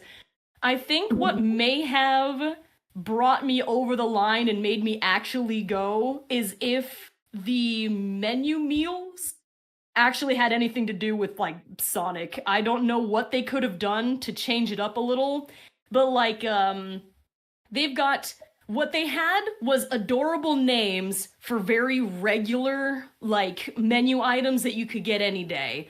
Like Sonic's Blue Blur Special, they're just blueberry pancakes. There's nothing particular about them. Tails 2 by 2 by 2, it's 2 pancakes, 2 eggs, and 2 bacon. I can make that at home. Shadow's Chaos Chocolate Pancakes, they're just chocolate pancakes. There's a chicken sandwich, there's waffles with strawberry, and then an Eggs Benedict. They had really adorable names, but there was nothing actually Sonic about any of those meals, which I think would have brought me over. Again, I'm not like a genius marketer or anything, but the thing I can compare it to is the sorry Sega, I love you guys. Nintendo World has their like Toadstool Cafe, and nearly everything on that menu is themed to a character, right? But there's actually something about it that you're not just the freaking 1 pound Bowser's meatball challenge. Like you could get like a 1 pound meatball at like somewhere. I bet they'd sell you that if you asked. But it's not like a normal menu item, and it came with like a biscuit shaped like Bowser's head. You can't get that anywhere else. Now that's the kind of thing you go out of your way to be like, oh cool, this is a breakfast or a food item that is themed after something that I love, and you can like tell. And even with like the Mario and Luigi burgers, like they came with like a little plastic hat thing, and they had like a print or something of like a mustache on them. Otherwise, it would have just been like an ordinary chicken sandwich. And the soups, they came in like a special like toadstool bowl. Like that's how you theme. I mean, it's just it's just a little IHOP promotion. They don't gotta go and do all that like a theme park meal. That would be unreasonable, I think. But like I went out of my way to go try out everything at the Toadstool Cafe, and nothing really about the IHOP menu hauled me out except that it had cute names. I don't know what I would do if I was gonna try to like make a food themed dish for the Sonic characters though. It was like my first thought would be something like I should do Knuckles. But they made Knuckles' chicken sandwich. I should have made it a knuckle sandwich or something. But like I really don't know what you would do to change it up. Like, how do you knuckify that unless you like give people like a Chaos Emerald bowl or something to put it into? I don't know, like a grape soda with Knuckles' face on it for the advertising? How about that? Yeah, like yeah, I do agree because like at least with Super Nintendo World, they actually go the extra mile and actually theme it. Because I know in Japan they do that too. Like with a lot of their IPs, they tend to make these really creative, like to me, it feels like another form of art. Like you theme the characters and you actually make them in the shape of the food. I feel like that's an art in itself. At the very least, get like a flag with the characters like images on it from like the Olympic Games or something. So you're like, oh yes, the the Sonic waffle. Not quite my area. I've mentioned before, I can't cook for nothing.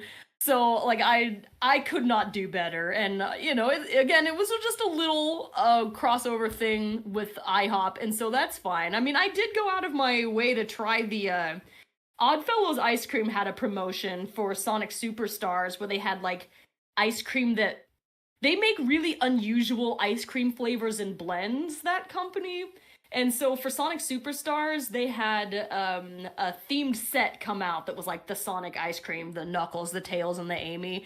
But like with that one, you could see what they were going for. Like, what really does Shadow have to do with chocolate pancakes exactly? Like he probably likes chocolate. Lots of people do. They had to put Chaos chocolate on there to try to theme it to him. But like I remember with the Oddfellows ice cream, like you could see what they were going for and why they themed it that way. Like like Amy's was like strawberry and rose flavored. Like you can see what they're going for. And so that's the draw. It is specific to her. Like I don't know, like maybe at the IHOP thing, Amy's Sweet Strawberry Delight was the name of her waffle. Is there any way to make the waffle pink? I don't know. Extra food dye to be consumed, yay! But still, it's hard to say. But you could see what the theme of the ice cream was, and they came in cute, like little ice cream, like the pint container things. It was like Sonic printed and had like the characters' faces on it and stuff. So I did go out of my way to like order some of that, and I made like a video about it. But for the IHOP one, it was really just the marketing. But if you're sitting there looking directly at the food, there wasn't a lot to like, to go off of on that one.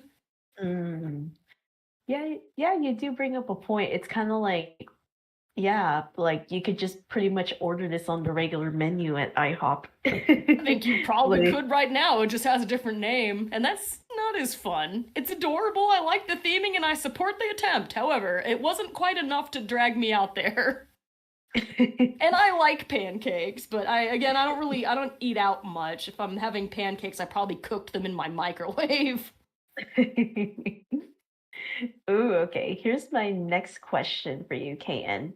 Have you been Yes. to the Sonic Symphony concert? If so, what was your experience like listening to Sonic music from the past all the way to the present? And what was your favorite Sonic music they performed? Oh, unfortunately, I haven't gotten to go. It's too expensive. I think I moved like 3 or 4 times in the last 4 years. I've been a little bit flung around lately. And so like maybe 2 of the places I ended up were close enough to where if I had had the funds, I could have gone.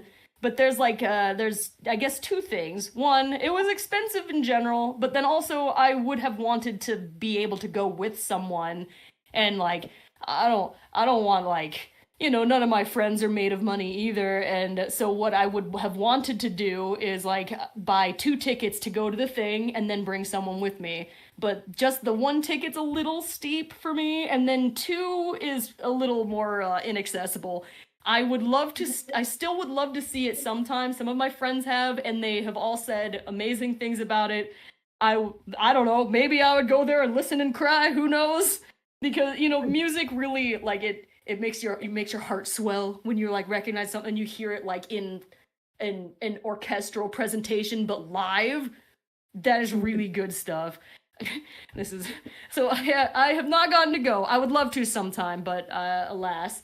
Actually, they had like this is related, but not the same thing.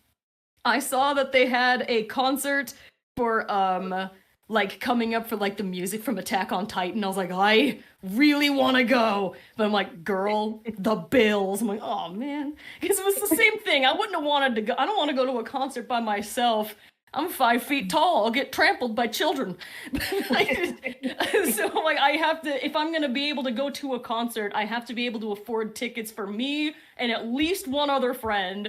And I don't have that kind of money, but I really want to go to a live orchestra concert of something that I love sometime. And Sonic Symphony would be a very fun experience. Oh. Yeah, like I would say it's only like the prices, like if you're way in the back, it's at least a reasonable price, but if you want to be like straight right in front, yeah. Well, there was The no way that was gonna happen.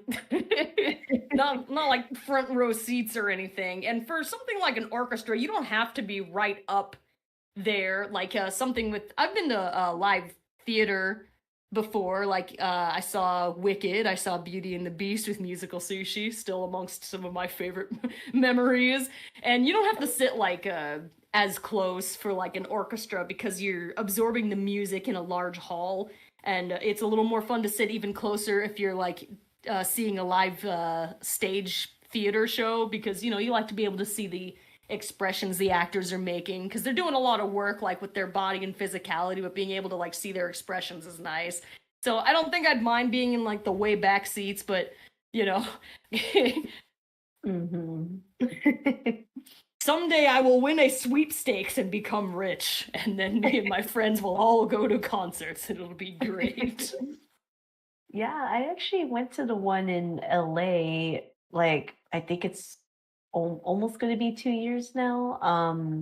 And that was like the second location when they actually started doing the Sonic Symphony tour, and it's definitely worth it. And I had like some of my other rebel buddies who actually went to multiple ones. I was like, wow, you guys got some money. And that's good though. That's a good fun thing to spend it on also. Like if it's, most people don't like have a lot of expendable income, but if you've got enough to go see something like live concerts for something you love, I fully support that. Like you should. I think like going out and like spending money on experiences, like making that kind of a memory for yourself, like that lasts you a really long time, and probably for many people just forever. So if you can go out and see concerts and stuff, you should do it. Yeah, for sure. Okay, let me check if there's any. Looks like I don't see any other questions in the chat. How Well, about? everyone's saying they like pancakes. Yeah, I saw that. Oh, Pancake! all right, here's my next question for you. Which other Sonic media are your favorites other than the Sonic games? It could be like the actual official animations that they released on the Sonic YouTube channel, on the comics, the movies, cartoons, etc. Hmm. That one No. is hard to say because I like a lot of the things everyone's like that. Sonic is spread across many media, and I enjoy quite a lot of it. When I'll go the nostalgia route then, because when I was a kid, my most like I was a huge fan of the Archie comics. I loved those things, and Adventures of Sonic the Hedgehog was my TV show when I grew up, as zany and silly as it is. Like, you can tell that that was my childhood show because, like, I have Scratch and Grounder all over my YouTube channel as often as possible because I love them. They gotta be somewhere in my top, like, 10 characters, if not higher. But there was, so but I was a huge Archie Sonic fan when I was a little kid, because it was me and the Genesis games and Archie Sonic comics before about Comic 50. I There were a lot of really fun and dramatic soap opera adventures going on in there, and I love the Freedom Fighters. But like I also didn't get that far into the comics compared to other people because like I all right, well, I lived in one place and then we moved to another place and I could not find those comic books anywhere. And this was, I am ancient. Hello, this is your grandmother KN of Sonicsong182. We didn't have like just order stuff off the internet like people do these days. It's not like that, just wasn't really a thing back then. And so when I moved and there was not a comic shop nearby that sold them anymore, that was it. I never ever found another issue again until until like way later in life. But I read them most of the way up until somewhere around the 50th issue. But it was before characters like Scourge the Hedgehog were even in there. And so a lot of the things that people find the most memorable about the Archie comics are things that happened after I stopped reading them. Out of force, I did not stop reading them willingly, thank you. Scourge was originally a character called Evil Sonic that was from an adventure the characters went on where they ended up in like an alternate universe where Robotnik, the Robotnik in that universe was the good guy who was like trying to save everybody, and then all the freedom fighter characters were evil, and to make them evil they just wore a bunch of like leather jackets and sunglasses like a biker gang. It was so silly. But the character that was the bad guy Sonic in that world, Evil Sonic, which I think was literally his name, later, like after I stopped like being able to read the series, that character was reintroduced again and had like a Chaos Emerald accident or something and became green and got his like iconic scar thing like on his scars on his chest, and then he rebranded himself to Scourge. But my experiences with the comics were like way before that even happened. But I still am very much fond of those old stories. So I'd give the point to those to being like my favorite, like, besides the game's media. And if I were to pick something more modern, I think that those Sonic Mania shorts were really good. Nice. Yeah, like I like when they actually start tapping into actually doing animations, like because I know People lots know of what we people, want. Give us more of those. yeah, like I love the different animation styles for each animation. It's like it's it's very different. Like if you saw like the Sonic Colors Rise of the Wisp one, that one is Style on very that like one was very good. it was literally like the lineless like art style they've been doing on the Sonic Channel stuff, and I like how they experiment with different art styles. It's not just the same old same old. Like they actually experiment with different art styles And for I do each like that one. they have like tie-in animations and comics and things to like the games that have came out in recent years. My only complaint is that I think those things should be built into the game also, at least as like, you know how you're on like the main menu, like start the game, settings. We need the extras area where you can read like the Sonic Forces comic that explains what's the storyline. Why didn't you Yeah. put that in the game? Give Yeah. people this stuff. Like I like I think it's interesting the idea to like market the upcoming like games and things. Like even Shadow Generations had that with the animation, like Dark Mhm. Beginnings, I think is what they called it. Like Yeah. I like that as a marketing tool. I also think they should include it in the game itself because not everybody's like online very much, like especially like little kids probably entirely missed that part of the story. So I think it should Mhm. be included in like an extras menu on the games themselves because sometimes you're really missing something. Mhm. But like the Sonic Mania ones, I don't think that like that was a separate thing altogether that came out like after the game, so that didn't have the same problem. Mhm. Well, yeah, that's something I agree with. It's like, what better way, other than just posting it online, you can also have it in the game, Yeah, put it in you there too, know? please. Like Frontiers had that Knuckles animation, which was the coolest thing ever. I don't Mhm. think that would like that should be like the one of the intro cutscenes for this game. Put it in Yeah. there. Knuckles is the coolest guy ever. Let's go. Yeah, like I can definitely see I can definitely see I think it was like Divergence, I think the one with the Knuckles prologue. Um and I think, like yeah, it could have started out with that, that could have got us like, "Oh my gosh, this is the intro to the game," instead of just having Sonic, Tails, and Amy flying on the plane. I mean, I guess maybe Um they wouldn't do that because they're like, well, that's not where the focus of the story is going to be, which is why I think it'd mhm. be okay to be in an extras menu because you walk up and you see that this has happened to Knuckles in the game. But if you didn't see like the intro animation, you're like, you have no clue how cool he looked until he got put in that orb. Yeah. It's like this Yeah. epic fights that you all need to see this. His reputation has to get repaired. Yeah, like for sure. Like I know when they did that, like I'm really glad they made that Knuckles prologue because like if you just played the game without any context, wait, how did Knuckles end up there? Yeah, they might have Like given him like a throwaway line or something about how it could have happened, but yeah, we love these animations. Please provide them in all their forms, and then maybe please consider putting them in the game themselves, at least in extras menu, because we love them. And that's all I have about that.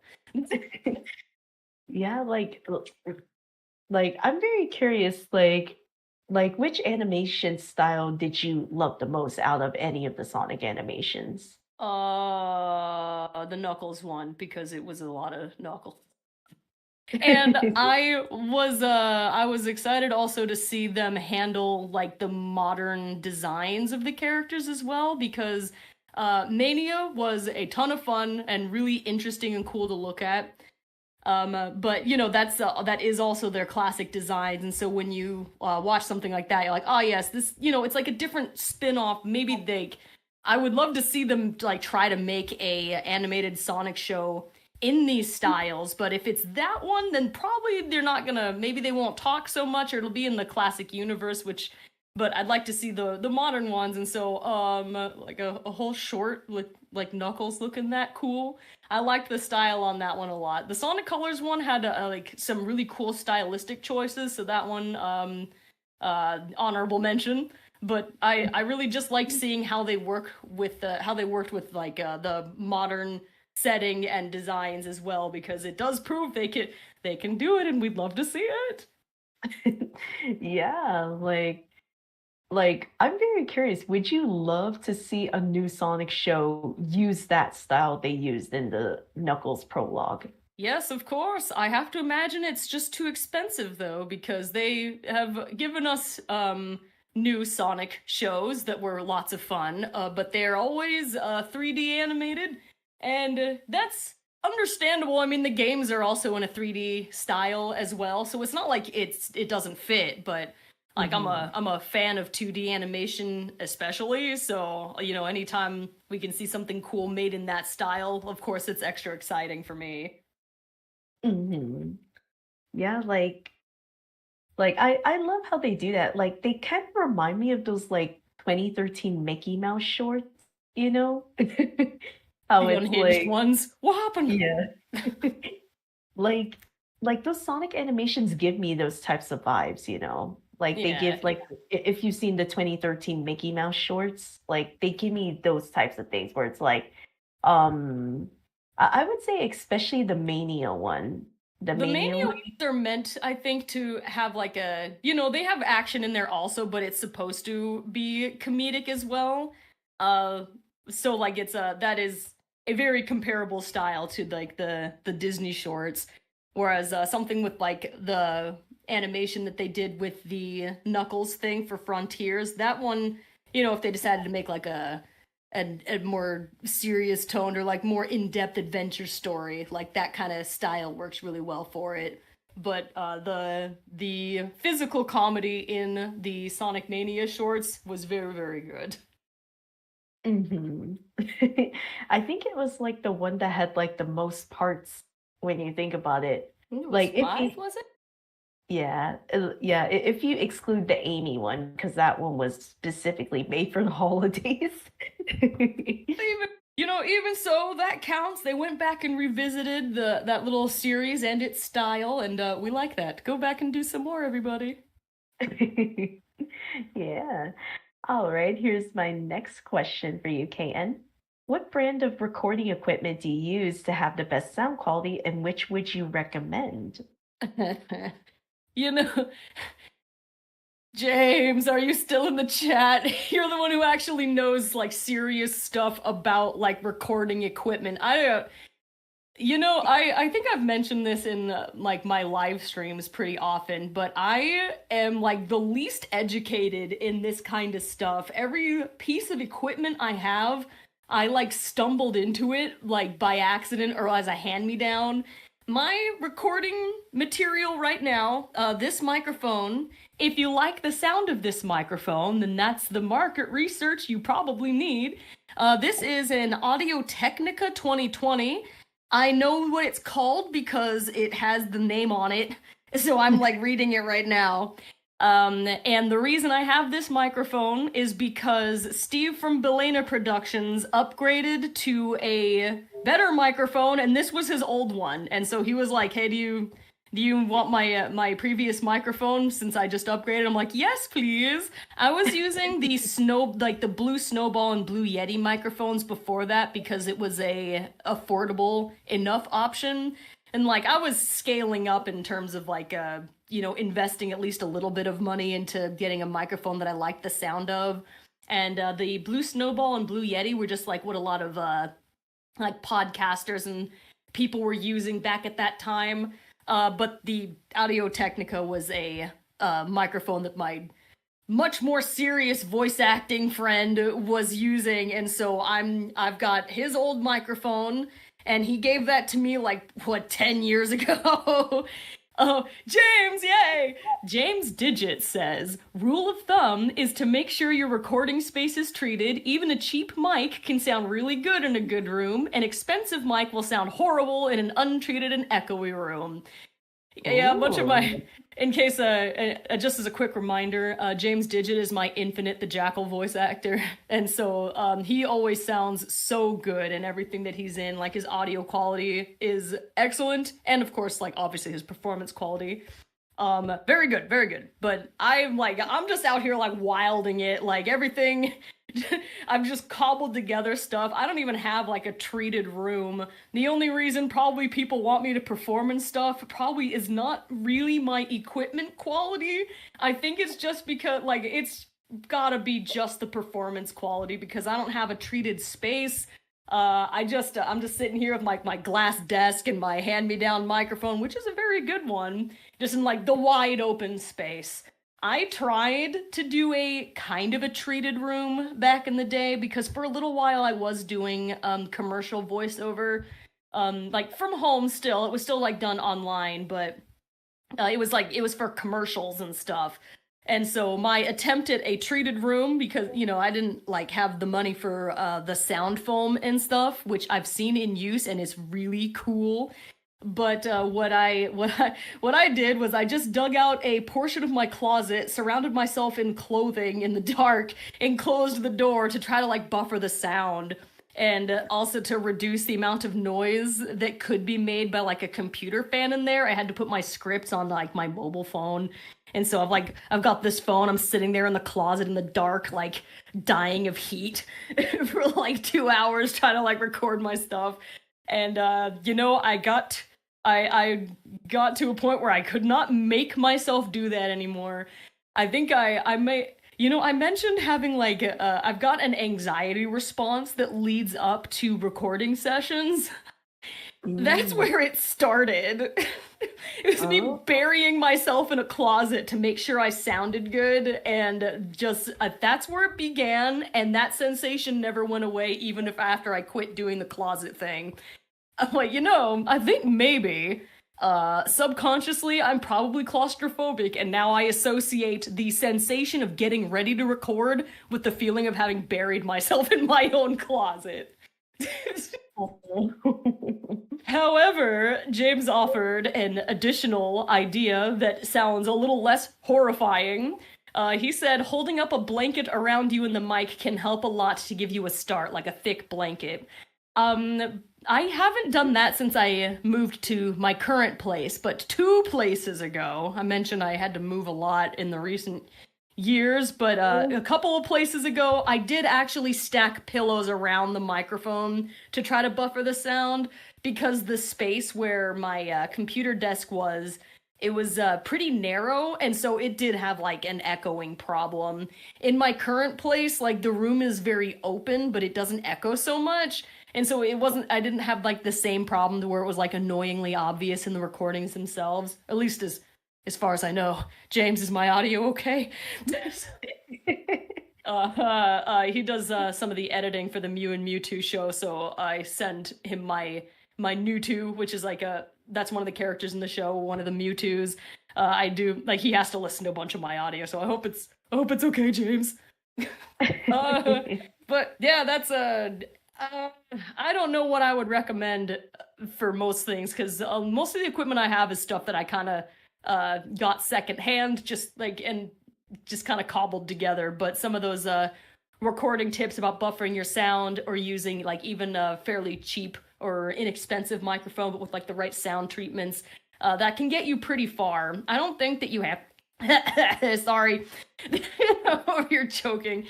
I don't think that you have to start out with the most expensive, fancy stuff. I sure didn't. So, like, if there's something you want to get into, I think it's okay to start on, middle ground, like less expensive equipment, and then as you start getting more experienced or even more invested in the activity, like upgrade as you see like necessary. Like I did that with my editing software. I used to edit on like Windows Movie Maker for free like everybody else on old school YouTube. But then as I started doing it more and more and I needed more options and more functionality, I then went to Sony Vegas, and then eventually I ended up with the Adobe Suite because that's what they taught me in college, and then they captured me. Yay! Thank you, James. Ooh, okay. I see a question in the chat by Dino Kaiju. I have a question for KN. What was your reaction and thought on your Among Us series being as popular as it is now in your channel? I was very happy to see that because I thought that the narrative quality in, like, it's built in. Like, whenever we have, like, we'll play, like, a few hours of Among Us, and then there are some rounds that are just, like, really funny or interesting in the, like, detective and, like, murderer, like murder mystery concept, which, like, even if we, like, massively fail as a killer, like, even that is just funny. So there's a lot of, like, narrative beats that are kind of naturally built into it. And it gave us also, like, a fun opportunity to involve other characters that we wouldn't normally. Like, half the time it was just because I wanted to play the game with my friends who were also interested, and we're like, well, who could you play in here? Tails Doll? Yes. And so, like, you would never see, like, some of these characters in, like, Ask the Sonic Heroes or something else, so it gave us a lot of opportunity to do some, like, interesting different things, and the fact that the audience responded to it well and also really liked it, that's a big benefit for me because I liked working on it, and people liked watching it. Win! So, if people hadn't really watched it, like, I don't think that I would not have made like that many episodes of it. I leaned in because it's fun for me to edit and people liked it.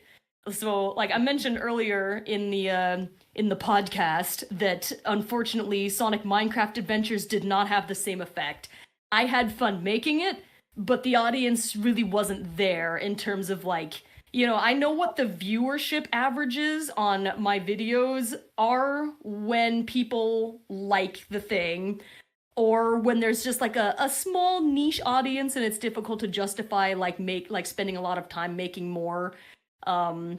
So Among Us on the Ark ended up being like the other version of that. So if there's Sonic Minecraft Adventures that I really liked making, but it just wasn't like drawing in much of an audience, versus Among Us on the Ark, which I really enjoy making and people really liked to watch it, like you can kind of see how I need to allocate my time. The only downside is like we did make a lot of episodes and we did stream it pretty often, although we haven't streamed very much or very many times like Among Us since probably 2021, around the time like we went back to it a few times after the fungal map came out, just because it's a ton of fun, but we really don't do it very often.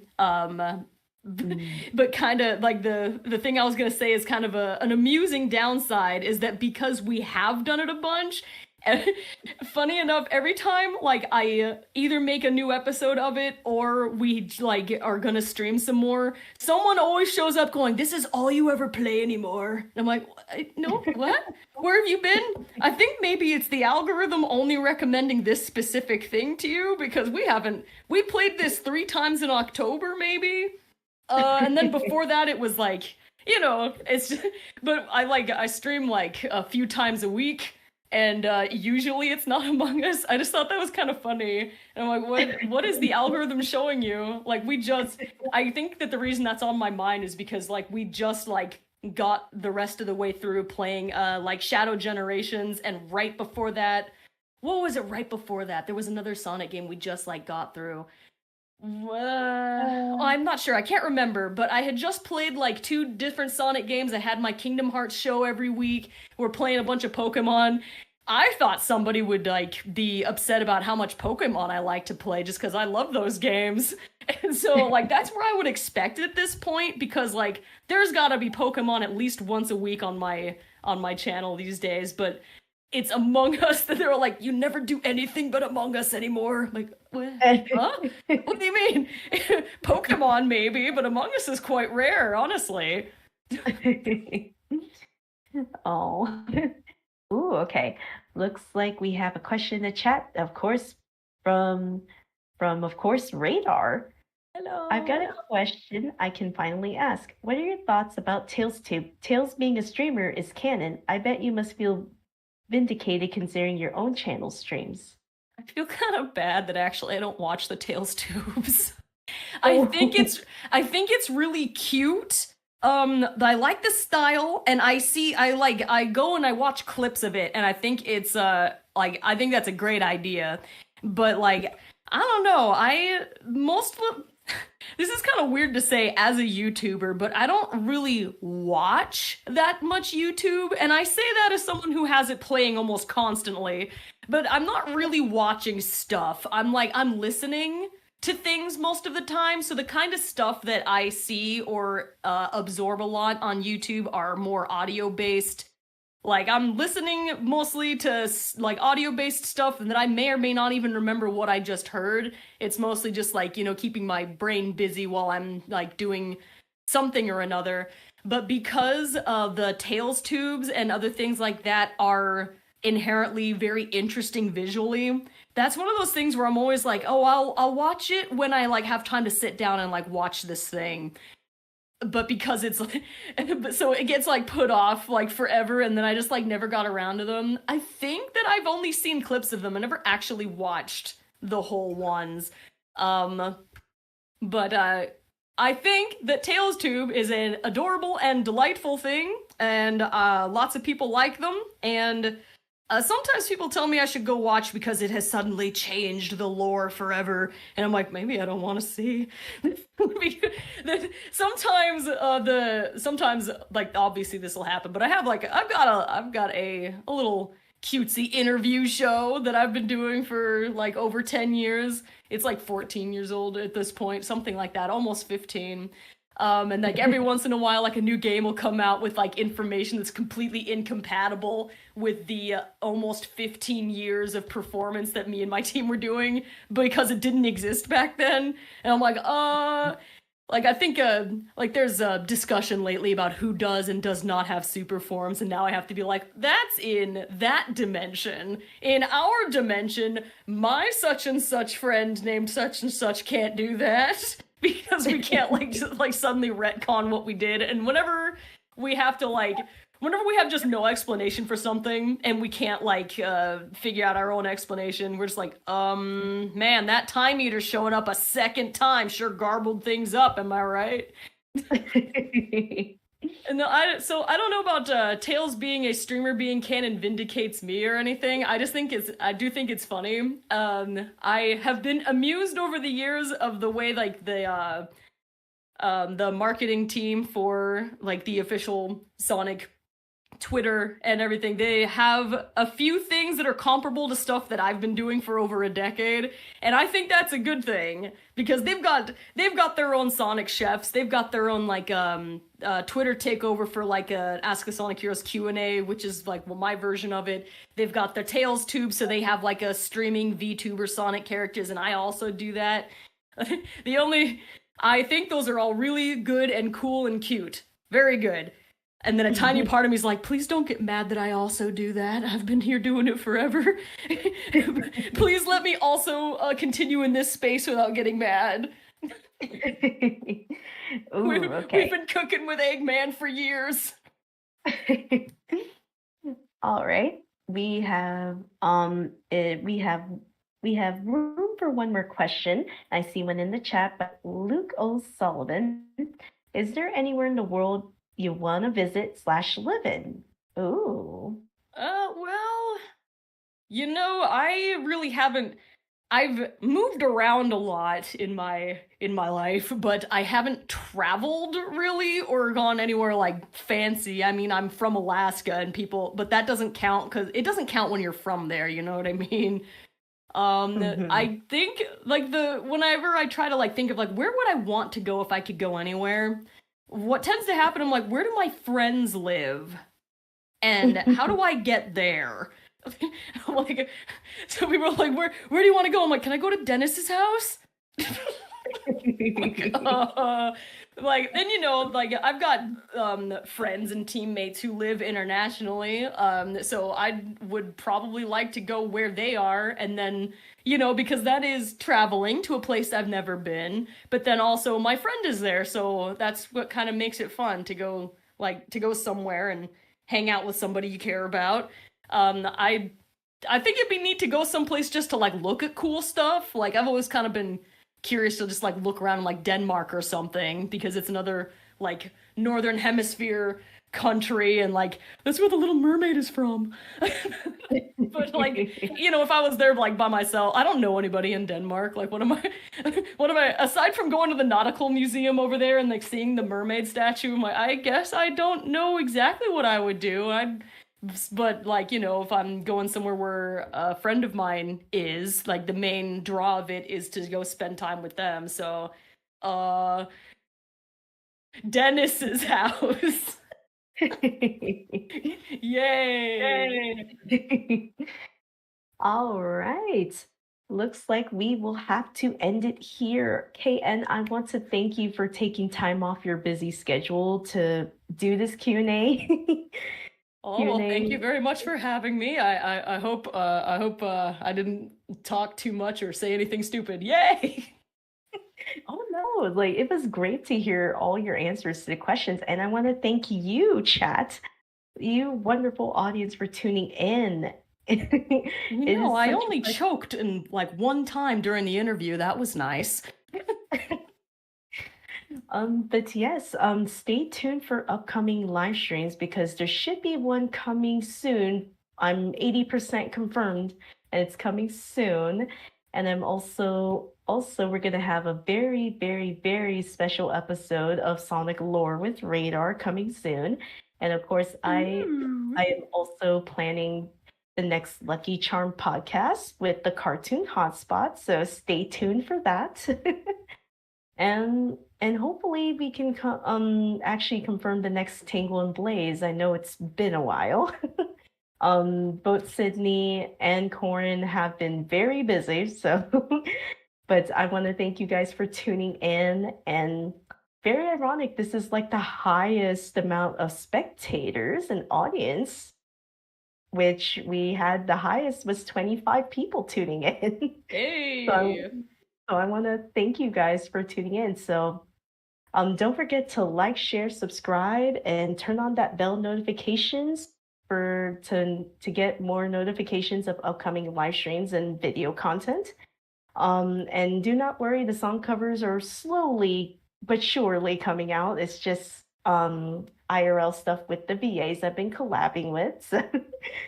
But yeah, thank you all for tuning in. So stay tuned for more. Bye, everyone. Goodbye.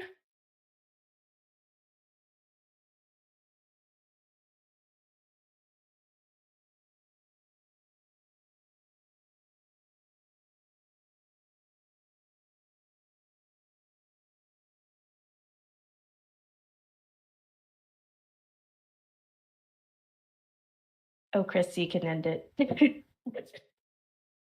Bye.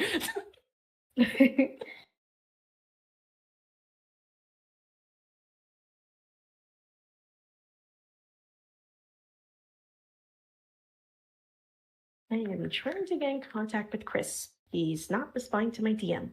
Fell asleep. Oh no, Chris.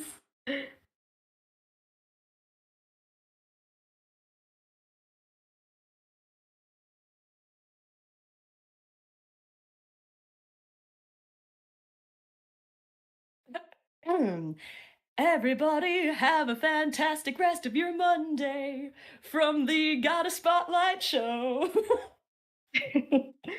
This is our musical end credits. Do do do do do. It's weird. Chris is not responding. Let me see. Turn on a Sonic playlist and just have like music going like a nice little like lo-fi radio until 3 minutes.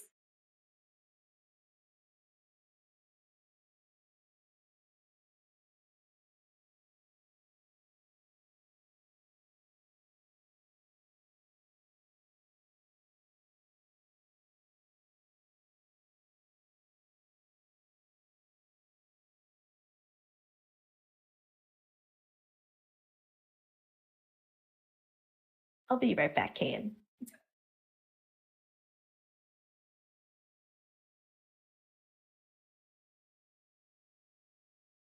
Well, okay, everybody. It looks like we're going slightly overtime. For the 10 of you who are still hanging out, hi, good afternoon. I don't think that the participants list is going to show me any more than it like usually does. Yeah, but I do see. Thank you for coming. Blainstorm1, Bricky G Rainbow, Fun Floof the Cartoon or Radar, Kitty Rose, Oh Call Me 1001, Rainboom Blitz, Starkiller95. Thank you for, I had some of my friends here in the chat. That was Jazzy and Musical Sushi and James. Thank you guys for coming to vibe. Jazzy said, "Oh my gosh, fun Mondays." Well, I don't know. I might do like I might stream later. Kind of depends. I was just streaming yesterday. But that was like a really casual one. I was doing some level grinding for Rouge's Pokemon Emerald show because I finished though. We're heading off to the Elite Four pretty soon, and so the chat was recommending that I get all the Pokemon up to about level 55.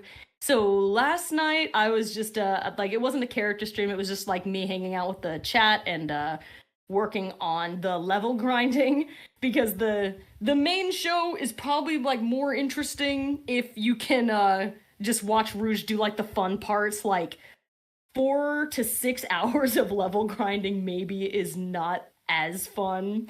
So I got up to about level 50-ish for all the Pokemon last night, and then earlier today I got everybody the rest of the way to their level 55.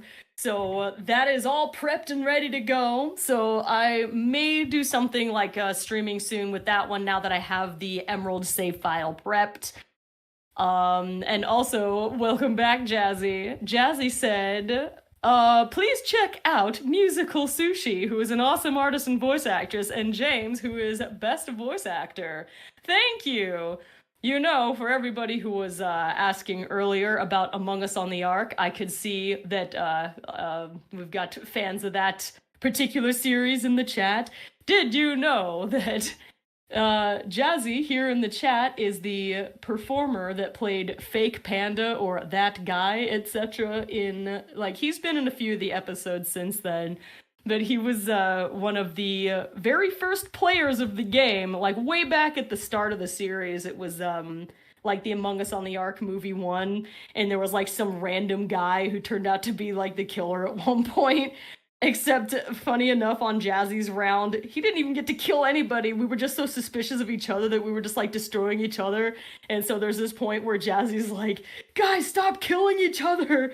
Because he hadn't even done anything yet. And we're just, like, running around killing everyone without, like, the imposter having anything to do with it. So, That's who this fine gentleman is over here. He plays the panda. He's also responsible for like that green fried chicken joke about like cooking Jet the Hawk, because usually Jet ends up killing him in these episodes, and like at one point the panda just cracked.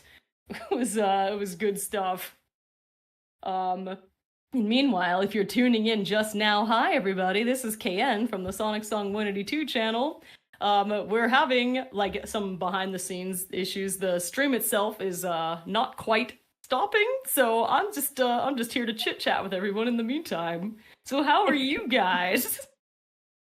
Hey, Leah. Ooh, okay. I think I can figure out how to end this. So,